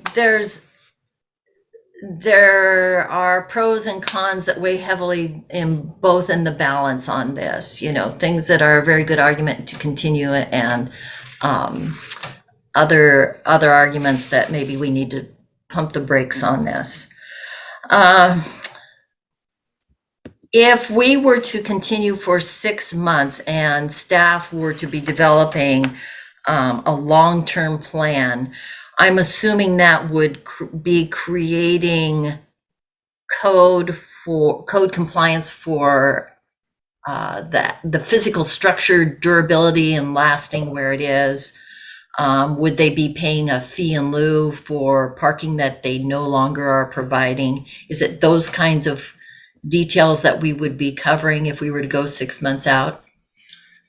Exactly, council member. Those would be the nitty gritty that the process would be working through. Okay. Well, those are important pieces. The other piece that in my mind, if, someone were just say, this is your decision to make, and I'd say, well, thank you. My druthers would be to do this through the cold and flu season of 2023, and then to release those parking spaces back, because I hear where I'm thinking of the 2 outdoor dining spots. I hear complaints from all the other businesses there on how hard it is for parking there, since those dining areas have gone into place. And that's not fair either. So I am sensitive to that as well. But I would like to hear what the rest of council's thoughts are on this. Is there an option to do another 9 months, or does it have to go to the end of this instead of 6 months, would there be an option to go 9 months out on it? So the terms of each extension cannot exceed 6 months. Oh, I was afraid it was a detail like that. On December 9th, or just before then, council certainly could revisit that. And if you determine that there were grounds for a further extension based on the facts that you're seeing, based either on COVID or some other public health issue or some other emergency, you would be authorized to approve another extension. Okay, well, I know staff is probably exhausted with these extension after extension here, but we could do that again in December, is what you're saying. If the council makes a continued finding of emergency, All right. yes. All right, thank you so much.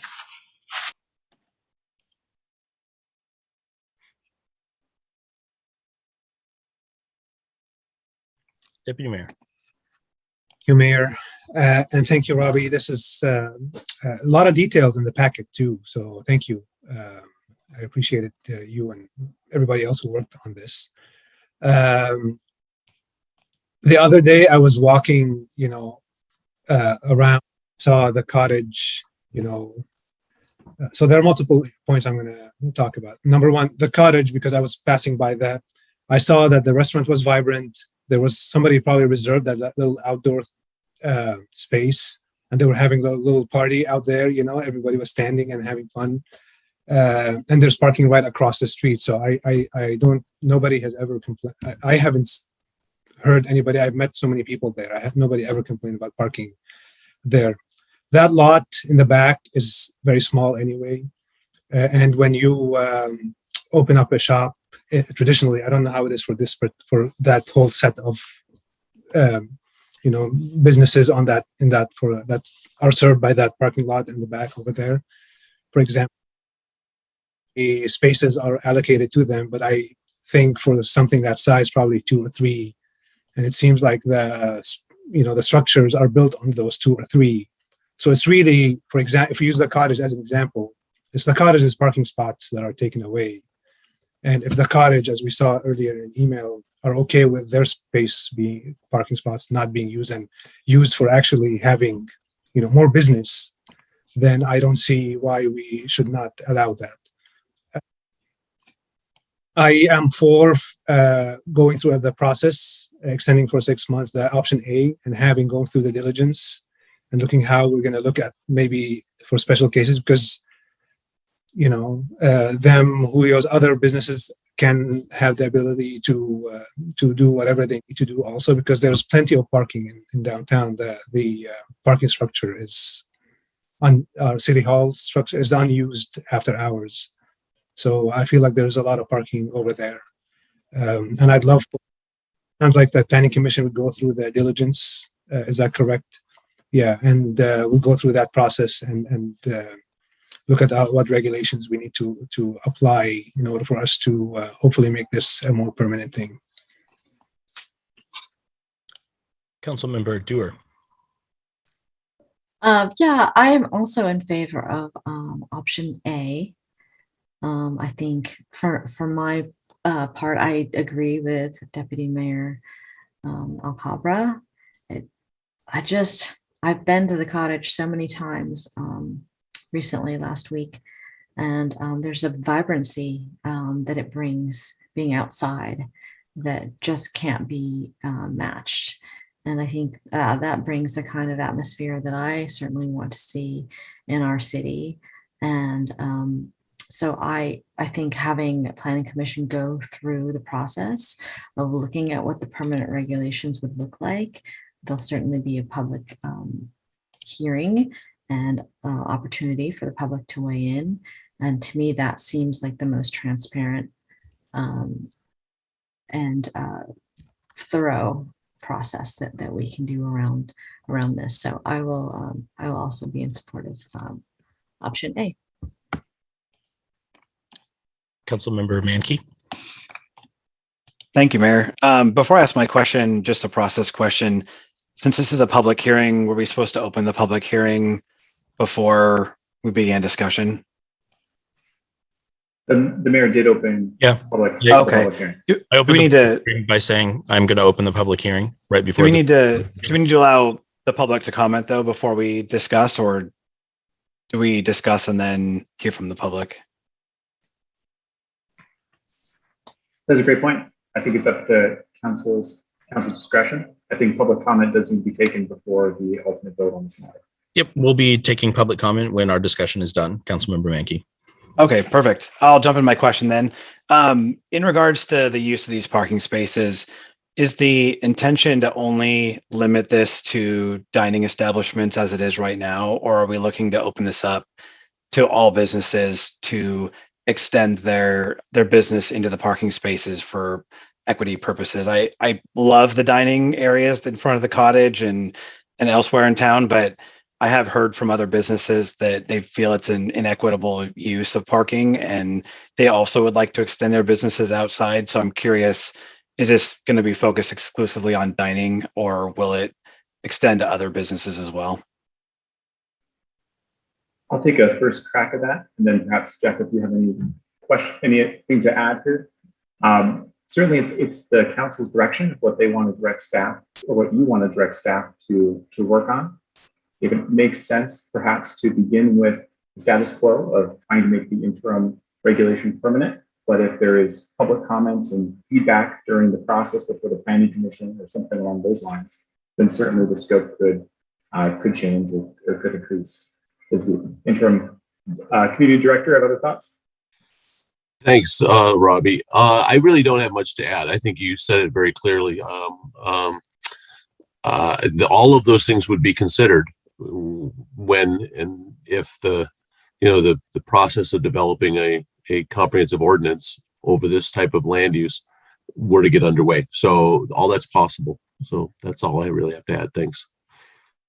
Okay, I'm interested in exploring this further, but I would like to see other business uses included in the study that would be done in the future. So just want to make sure we're not giving special attention and allowances to one type of business while at the exclusion of others.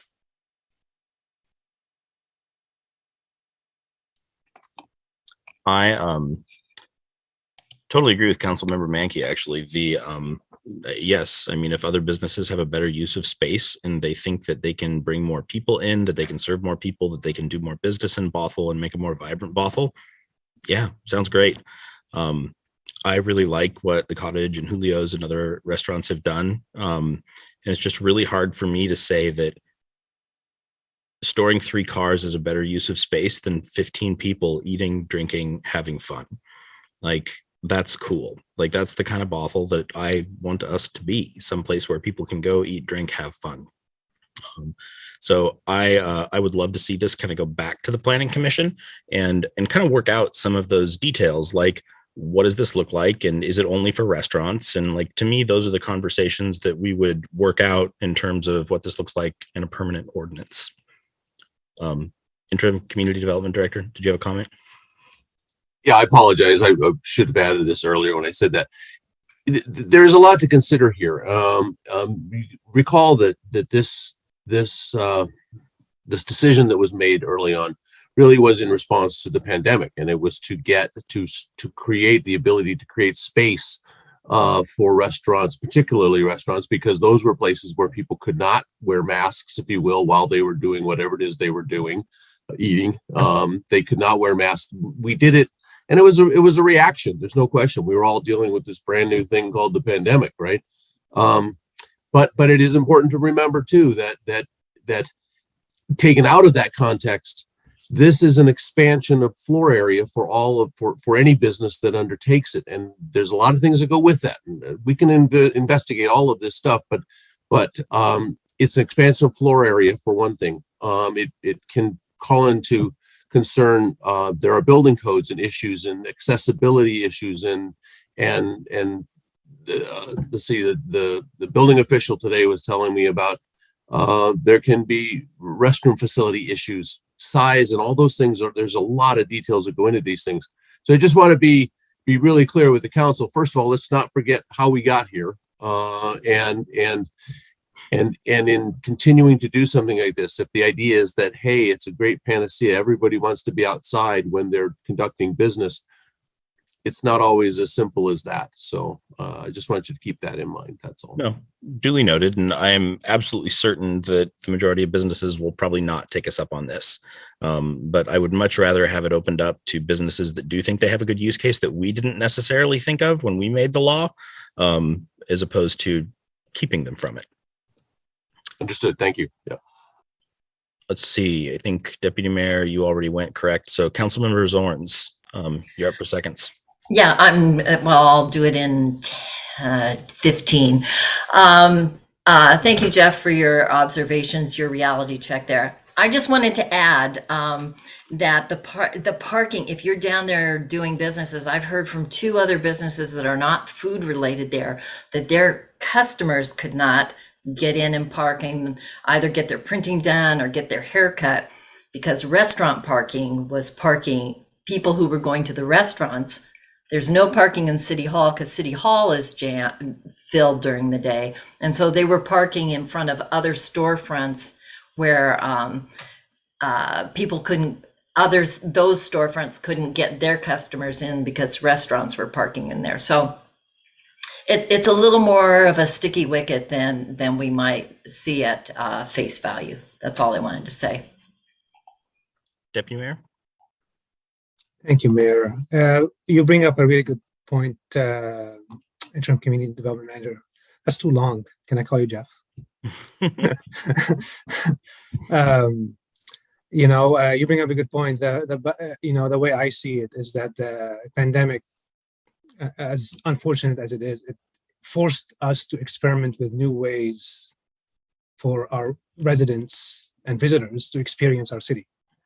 So I look at it as an experiment that there's some success to it. Obviously, there's more details. We didn't think through all the details when the emergency ordinances went in. So that's why going to the Planning Commission, I feel like now we go through the diligence and all the points you bring up will actually become more formal. You get public hearings and all that stuff, so we can formalize this. And in 6 months, we're going to make a decision one way or another, right? So that's my approach to this. And Councilmember Zorns, I agree. There is a parking challenge, but if there are 20 people who visit, Julio's, and there are 3 spots available, they would have taken those 3 spots anyway if there were cars. So whether there's a little stage thing for tables or there were 3 cars there, the space would have been taken. We would have been in the same problem anyway. Parking was going to be a challenge regardless of what we do. So it's not going to be pleasing to everybody, because otherwise we're going to have, for every patron or couple, assume half, we're going to need a space for them. That means every restaurant will need like 100 spaces. So, which is not feasible either. So I'd love to see this come back to us with the more details, the fleshed out details, so we can come up with a better decision, a good decision. Councilmember Dewar. Thank you, Mayor. I would like to move that we adopt the proposed ordinance for option A. extending the interim official control for an additional 6 months, and adopting a work plan for the development of permanent regulations to continue to allow the limited use of private parking for outdoor dining or potential other uses going forward. City Clerk? Mayor Thompson, we need to call for, if we have any. public Yes. comment. Perfect. Do we have any public comment? We did. We received 2 written comments. The first one is from Joanne Harkonnen, and she wrote regarding limiting the continued use of private property / parking areas for outdoor dining only. And Matt Quest wrote regarding support for continued use of private property and parking areas for outdoor dining. And I didn't have anybody sign up to speak to this. Both those were written comments, which would be made part of the record. But if anybody's in the audience that wishes to speak to this, please use the raise hand function and we will panel you in. I'm going to give them a minute to do that.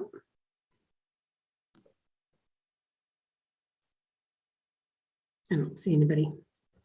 Chief Crown doesn't have anything to say. I see him in the waiting room. Perfect. Deputy Mayor. I second the motion.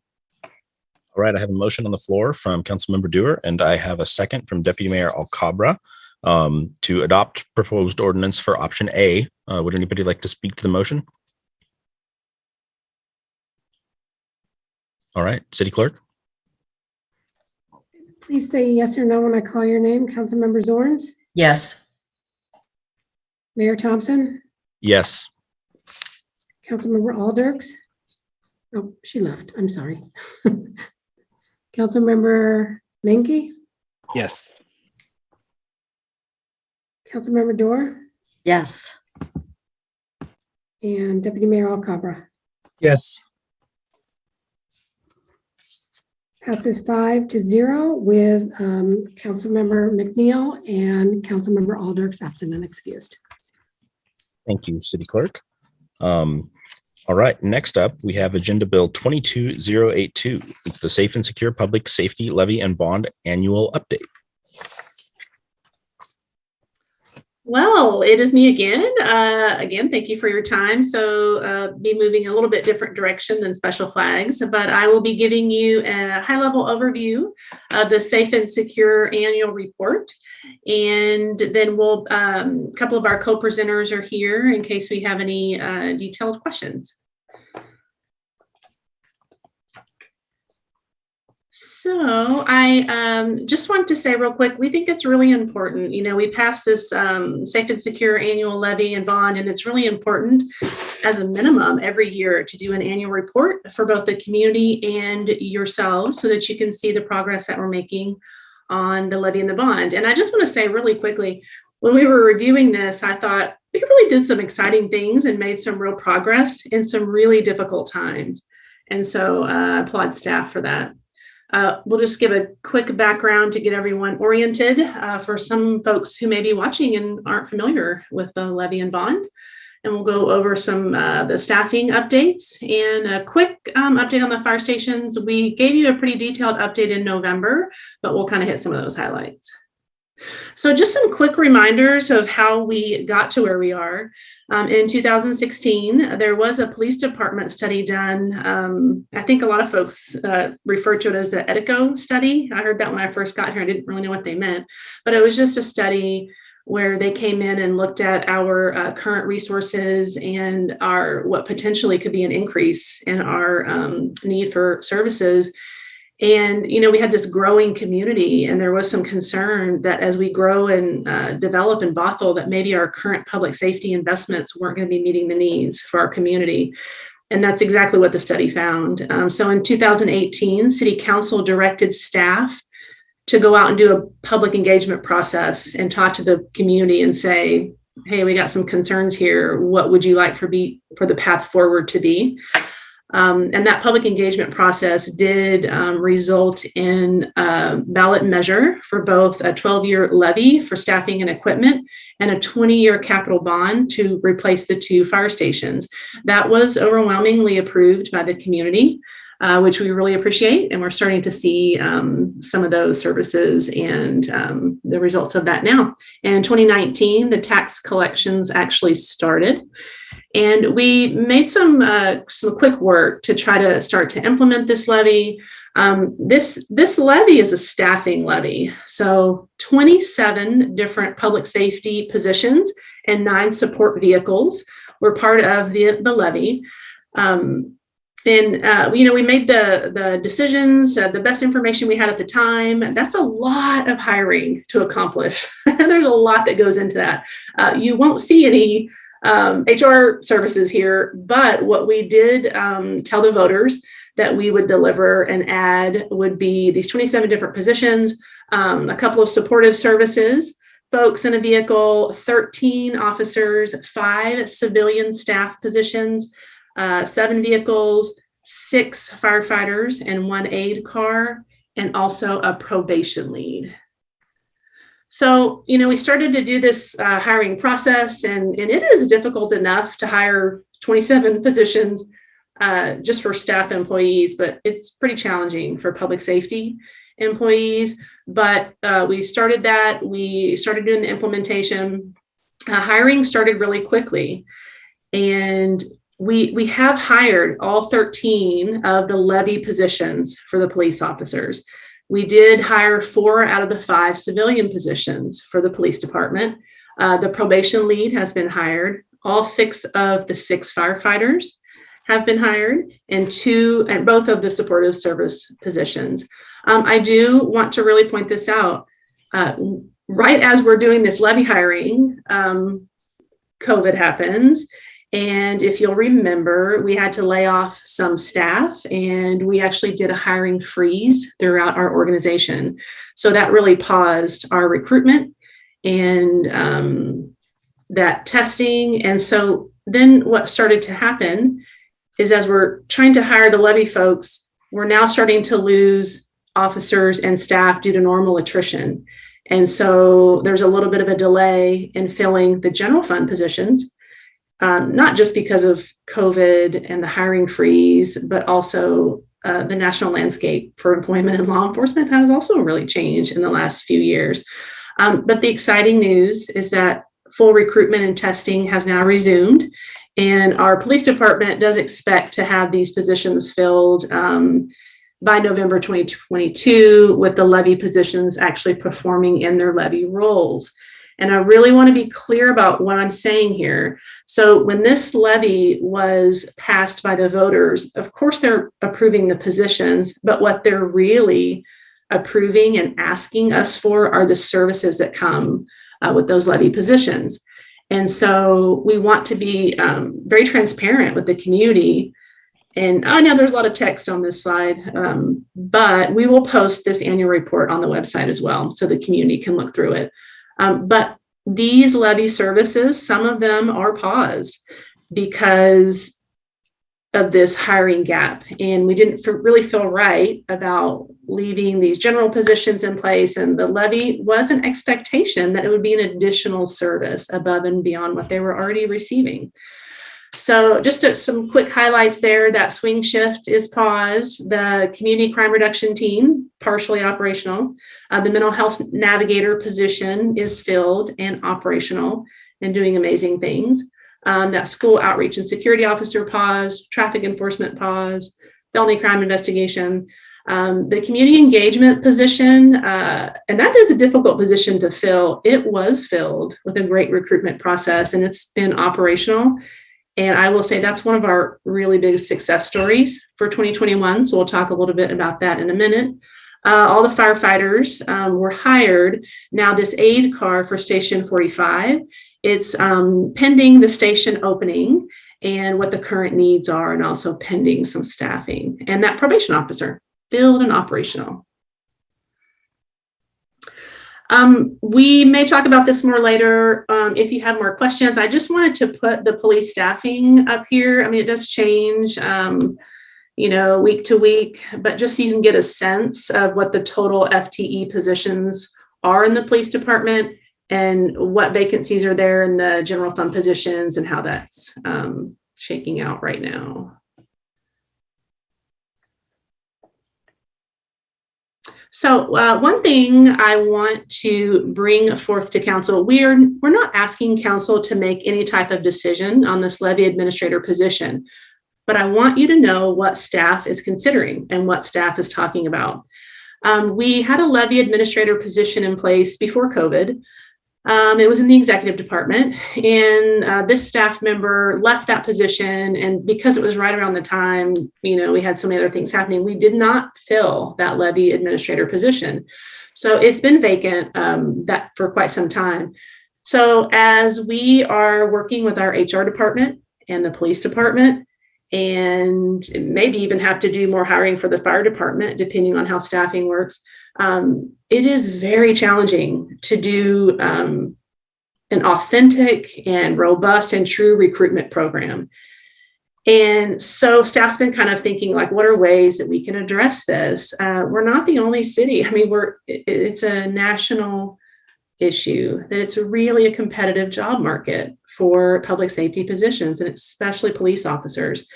And we really want to recruit the right caliber of candidate that is going to meet our community's needs. And we need a diverse candidate pool and people that reflect our community values. And I say, when we did the staffing levy, I'll just say, we worked with the information we had at the time. This big of a staffing levy, we probably should have thought about the additional work that adds to an HR department, to your recruiting, to your backgrounding, but we just probably didn't do that at the time.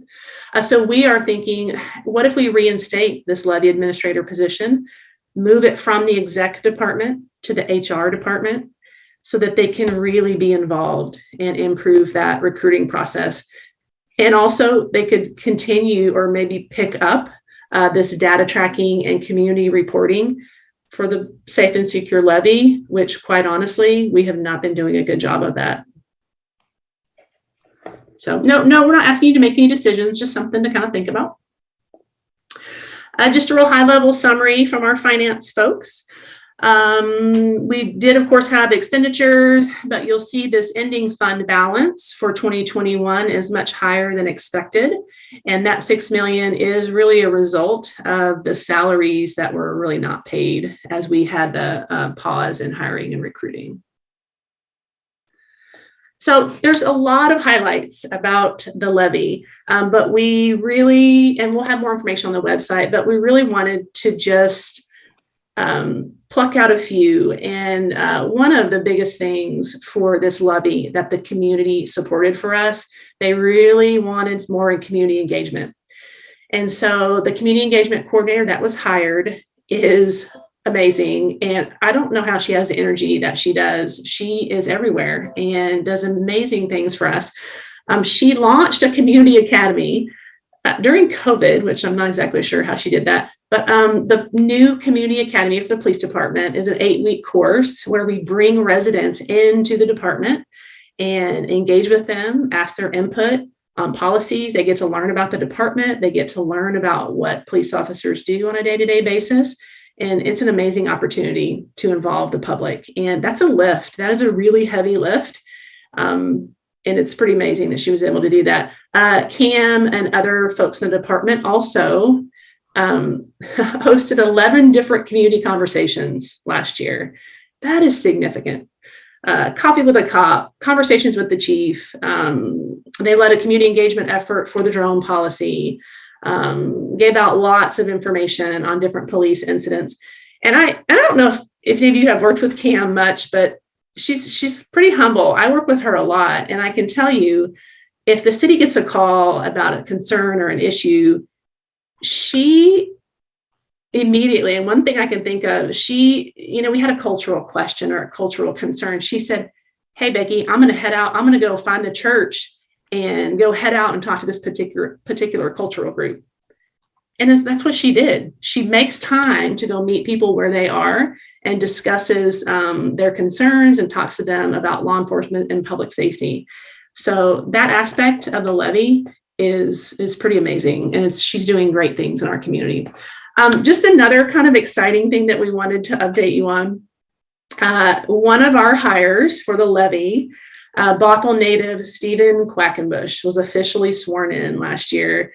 And what an amazing story. So Stephen actually went to Maywood Hills Elementary, Canyon Park Middle School, and Bothell High School, and then served his country as a Navy linguist for 12 years, is fluent in both Spanish and Farsi, and is now a part of our team and our Bothell community. And that's amazing. And even though he's a Bothell native, we want our Bothell community members or other folks to want to come and work for the Bothell community. And so those recruitment efforts and engaging with quality candidates is really, really important. So just a couple of quick highlights on the bond. So, the 2 fire stations are being replaced. 2021 was pretty big. The permits were issued. Groundwork officially began for both stations. Station 45 was demolished. They had groundbreaking ceremonies.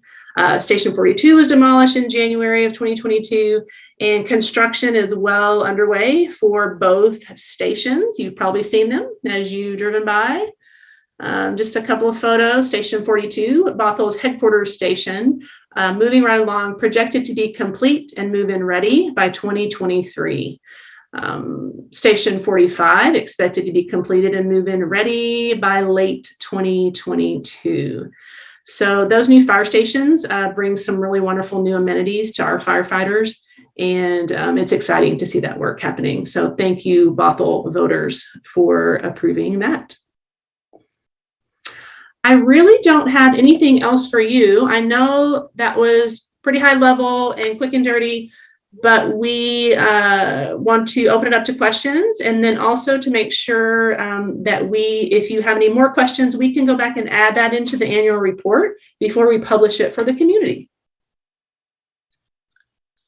Councilmember Dewar.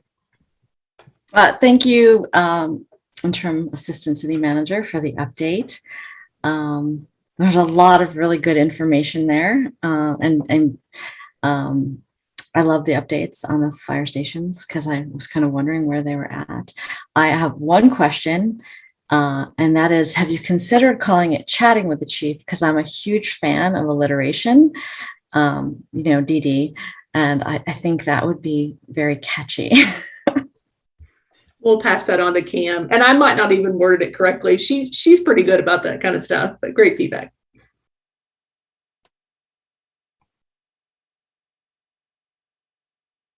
Going once. Going twice. All right, we're a quiet bunch tonight.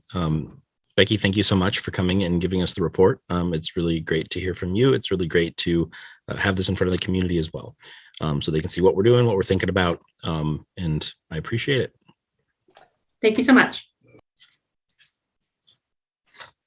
All right, next up is council conversations. Does anybody have any items they would like to discuss?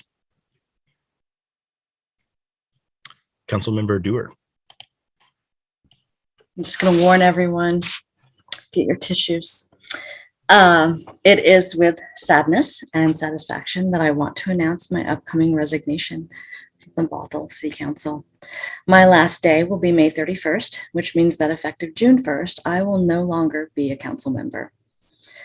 Serving as a Bothell City Council member and a Washington State legislator simultaneously has been an honor and a challenge. I stayed on City Council longer than expected out of a sense of duty to my community. Given everything that has happened since I joined the legislature, it has been important to keep continuity and experience on the City Council. I never expected the pandemic to go on for quite so long. When I first ran for City Council in 2015, I knew very little about local government or the issues that we most impact, such as land use policy or transportation or public safety. Being asked to run, I struggled as to my fitness as a candidate. Someone very wise told me, and I'm paraphrasing, it's not what you know, it's who you are. You can learn what you need to know. People trust you. I decided that I could own that and would be honest and direct and never be that person that tells people what they want to hear to avoid hard conversations. It gets me in trouble sometimes, but I've done my best to keep that promise to myself. It has been a true honor to serve the people of Bothell with my fellow council members. We have done some amazing things together. We saved Wayne Golf Course, North Creek Forest, advanced affordable housing policies, successfully advocated for the expansion of 405 to accommodate bus rapid transit. We passed a levy to address our crumbling roads and a lack of sidewalk infrastructure. And we passed the levy to address our public safety needs and a bond to build 2 new much needed fire stations. Most recently, we've hired a DEI consultant to help us shape equitable city policies, are expanding our navigator program, are establishing a community court and launching a human services program, the likes of which Bothell has never seen. We decided to incorporate climate change policy into our comprehensive plan, one of the first cities in Washington to adopt HB 1099 policies voluntarily. We have dedicated our Main Street to pedestrians and plan to bring out the community with a series of Friday night street parties. And yet we have missed opportunities, and those weigh on me. Many people don't realize the impact our decisions have, not only on current residents, but future generations. I wasn't sure when this day would come, but now feel the time is right because we have a new city manager on his way and dedicated staff to keep the wheels well-oiled and turning, and a capable and caring council. So now I can focus on what matters to me most professionally. That is my work in the legislature to address climate change and preserve our beautiful environment. Climate change, housing, and environmental and social justice are inextricably linked, and we must address each to address the others properly. Mother Nature is not handing out A's for effort. We'll either do what the science tells us we need to do to mitigate climate change, or we won't. And right now, we aren't even close to doing what needs to be done. But we can't lose hope. I do this work with the knowledge that nothing else matters if we leave our children an unlivable planet. Thank you to all the staff and my fellow council members, past and present, for all of the hard work. And the effort to make Bothell ever better, and the memories of those times. Thank you to my children who sacrificed countless times for me to do this job. And for those hour-long quick visits to the grocery store. Thank you to the residents of Bothell for trusting me and the honor of serving you these past 6.5 years. These have been some of the most fulfilling of my life. Bothell, I will always have your back, and I will still be working for you. Thank you. Councilmember Zorns. All right. So,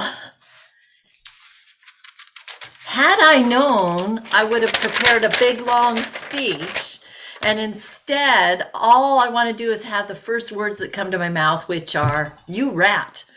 But, you know I love you.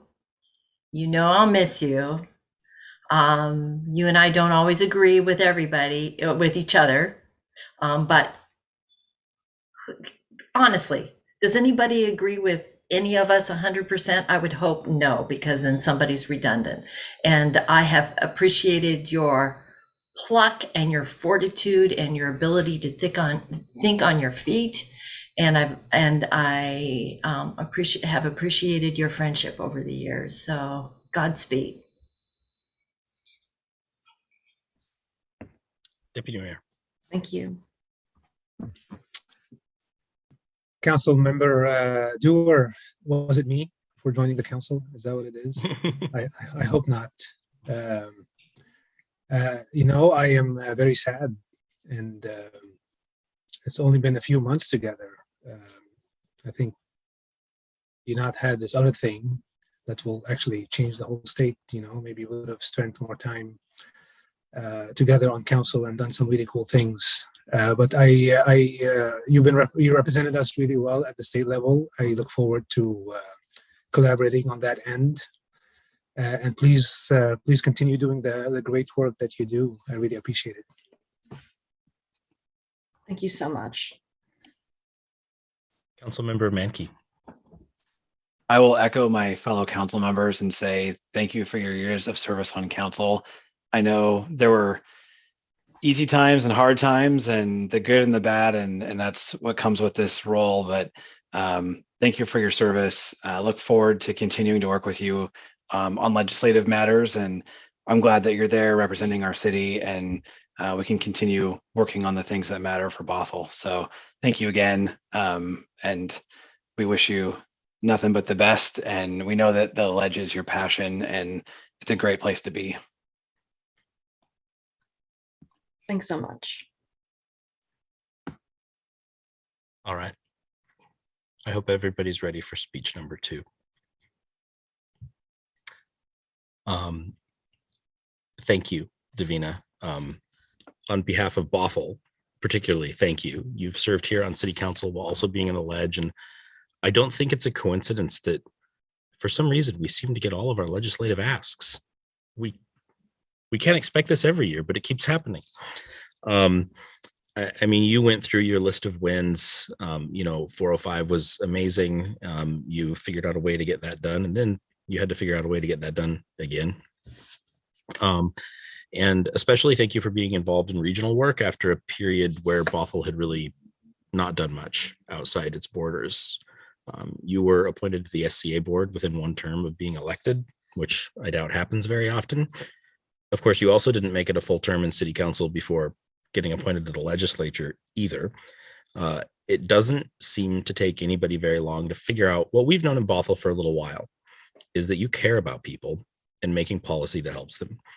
You are militantly ethical, and you work hard to see policy through that helps them, that helps people. So it's not a surprise that you keep winning elections with double the vote of your challengers. We are going to miss you because you've made Bothell a better place to live with a lot of work that will live on well after your term on city council.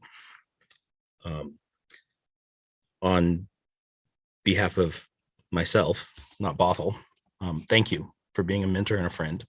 When you asked me to run in December of 2018, you changed my life. And I was a little upset at things that were going on in the world and had no idea what I could do about any of it until you called me and asked me to run. You must have been really desperate because I was not like the mold for this. I will say that there's a whole lot that you never told me to expect. Council meetings on Zoom and a pandemic were not on the brochure when you pitched this idea to me, along with a few other things. In the last few years, it felt an awful lot like you threw me in the deep end. And in a way you did, but you've always been there to throw me a life preserver too. And as much as Bothell is better off because of your work here, so am I. And I will be in your debt forever. So thank you so much. We appreciate you. I appreciate you. And go on and keep doing great things. Thank you all. I really appreciate your kind words. And, if I felt I had it in me, I would continue. But I stayed far longer than I ever intended. I was just trying to get us through some big challenges. And then when our first city manager choice fell through, I stayed longer. So I've just been kind of waiting to feel like it was safe and that you guys had it under control. And I would just ask that you just respect each other and do the best you can to make Bothell the best place. It's a really special place. And I would be remiss, I know I mentioned it, but staff, none of whom has their cameras on. But anyway, thank you, staff, for getting us through the pandemic. And I have such deep respect for all the work that you do and for what you've had to endure in the last few years. And I hope you all know that I will always be there. So thanks.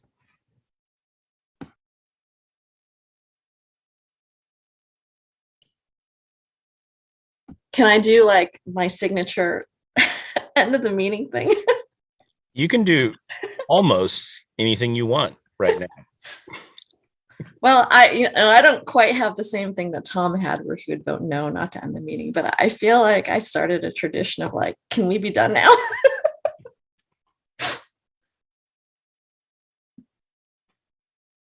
Thoughts? Okay, great. I don't want to say the last word of this meeting. I want you to. Okay. You say, can we be done now? Thank you all. Let's adjourn.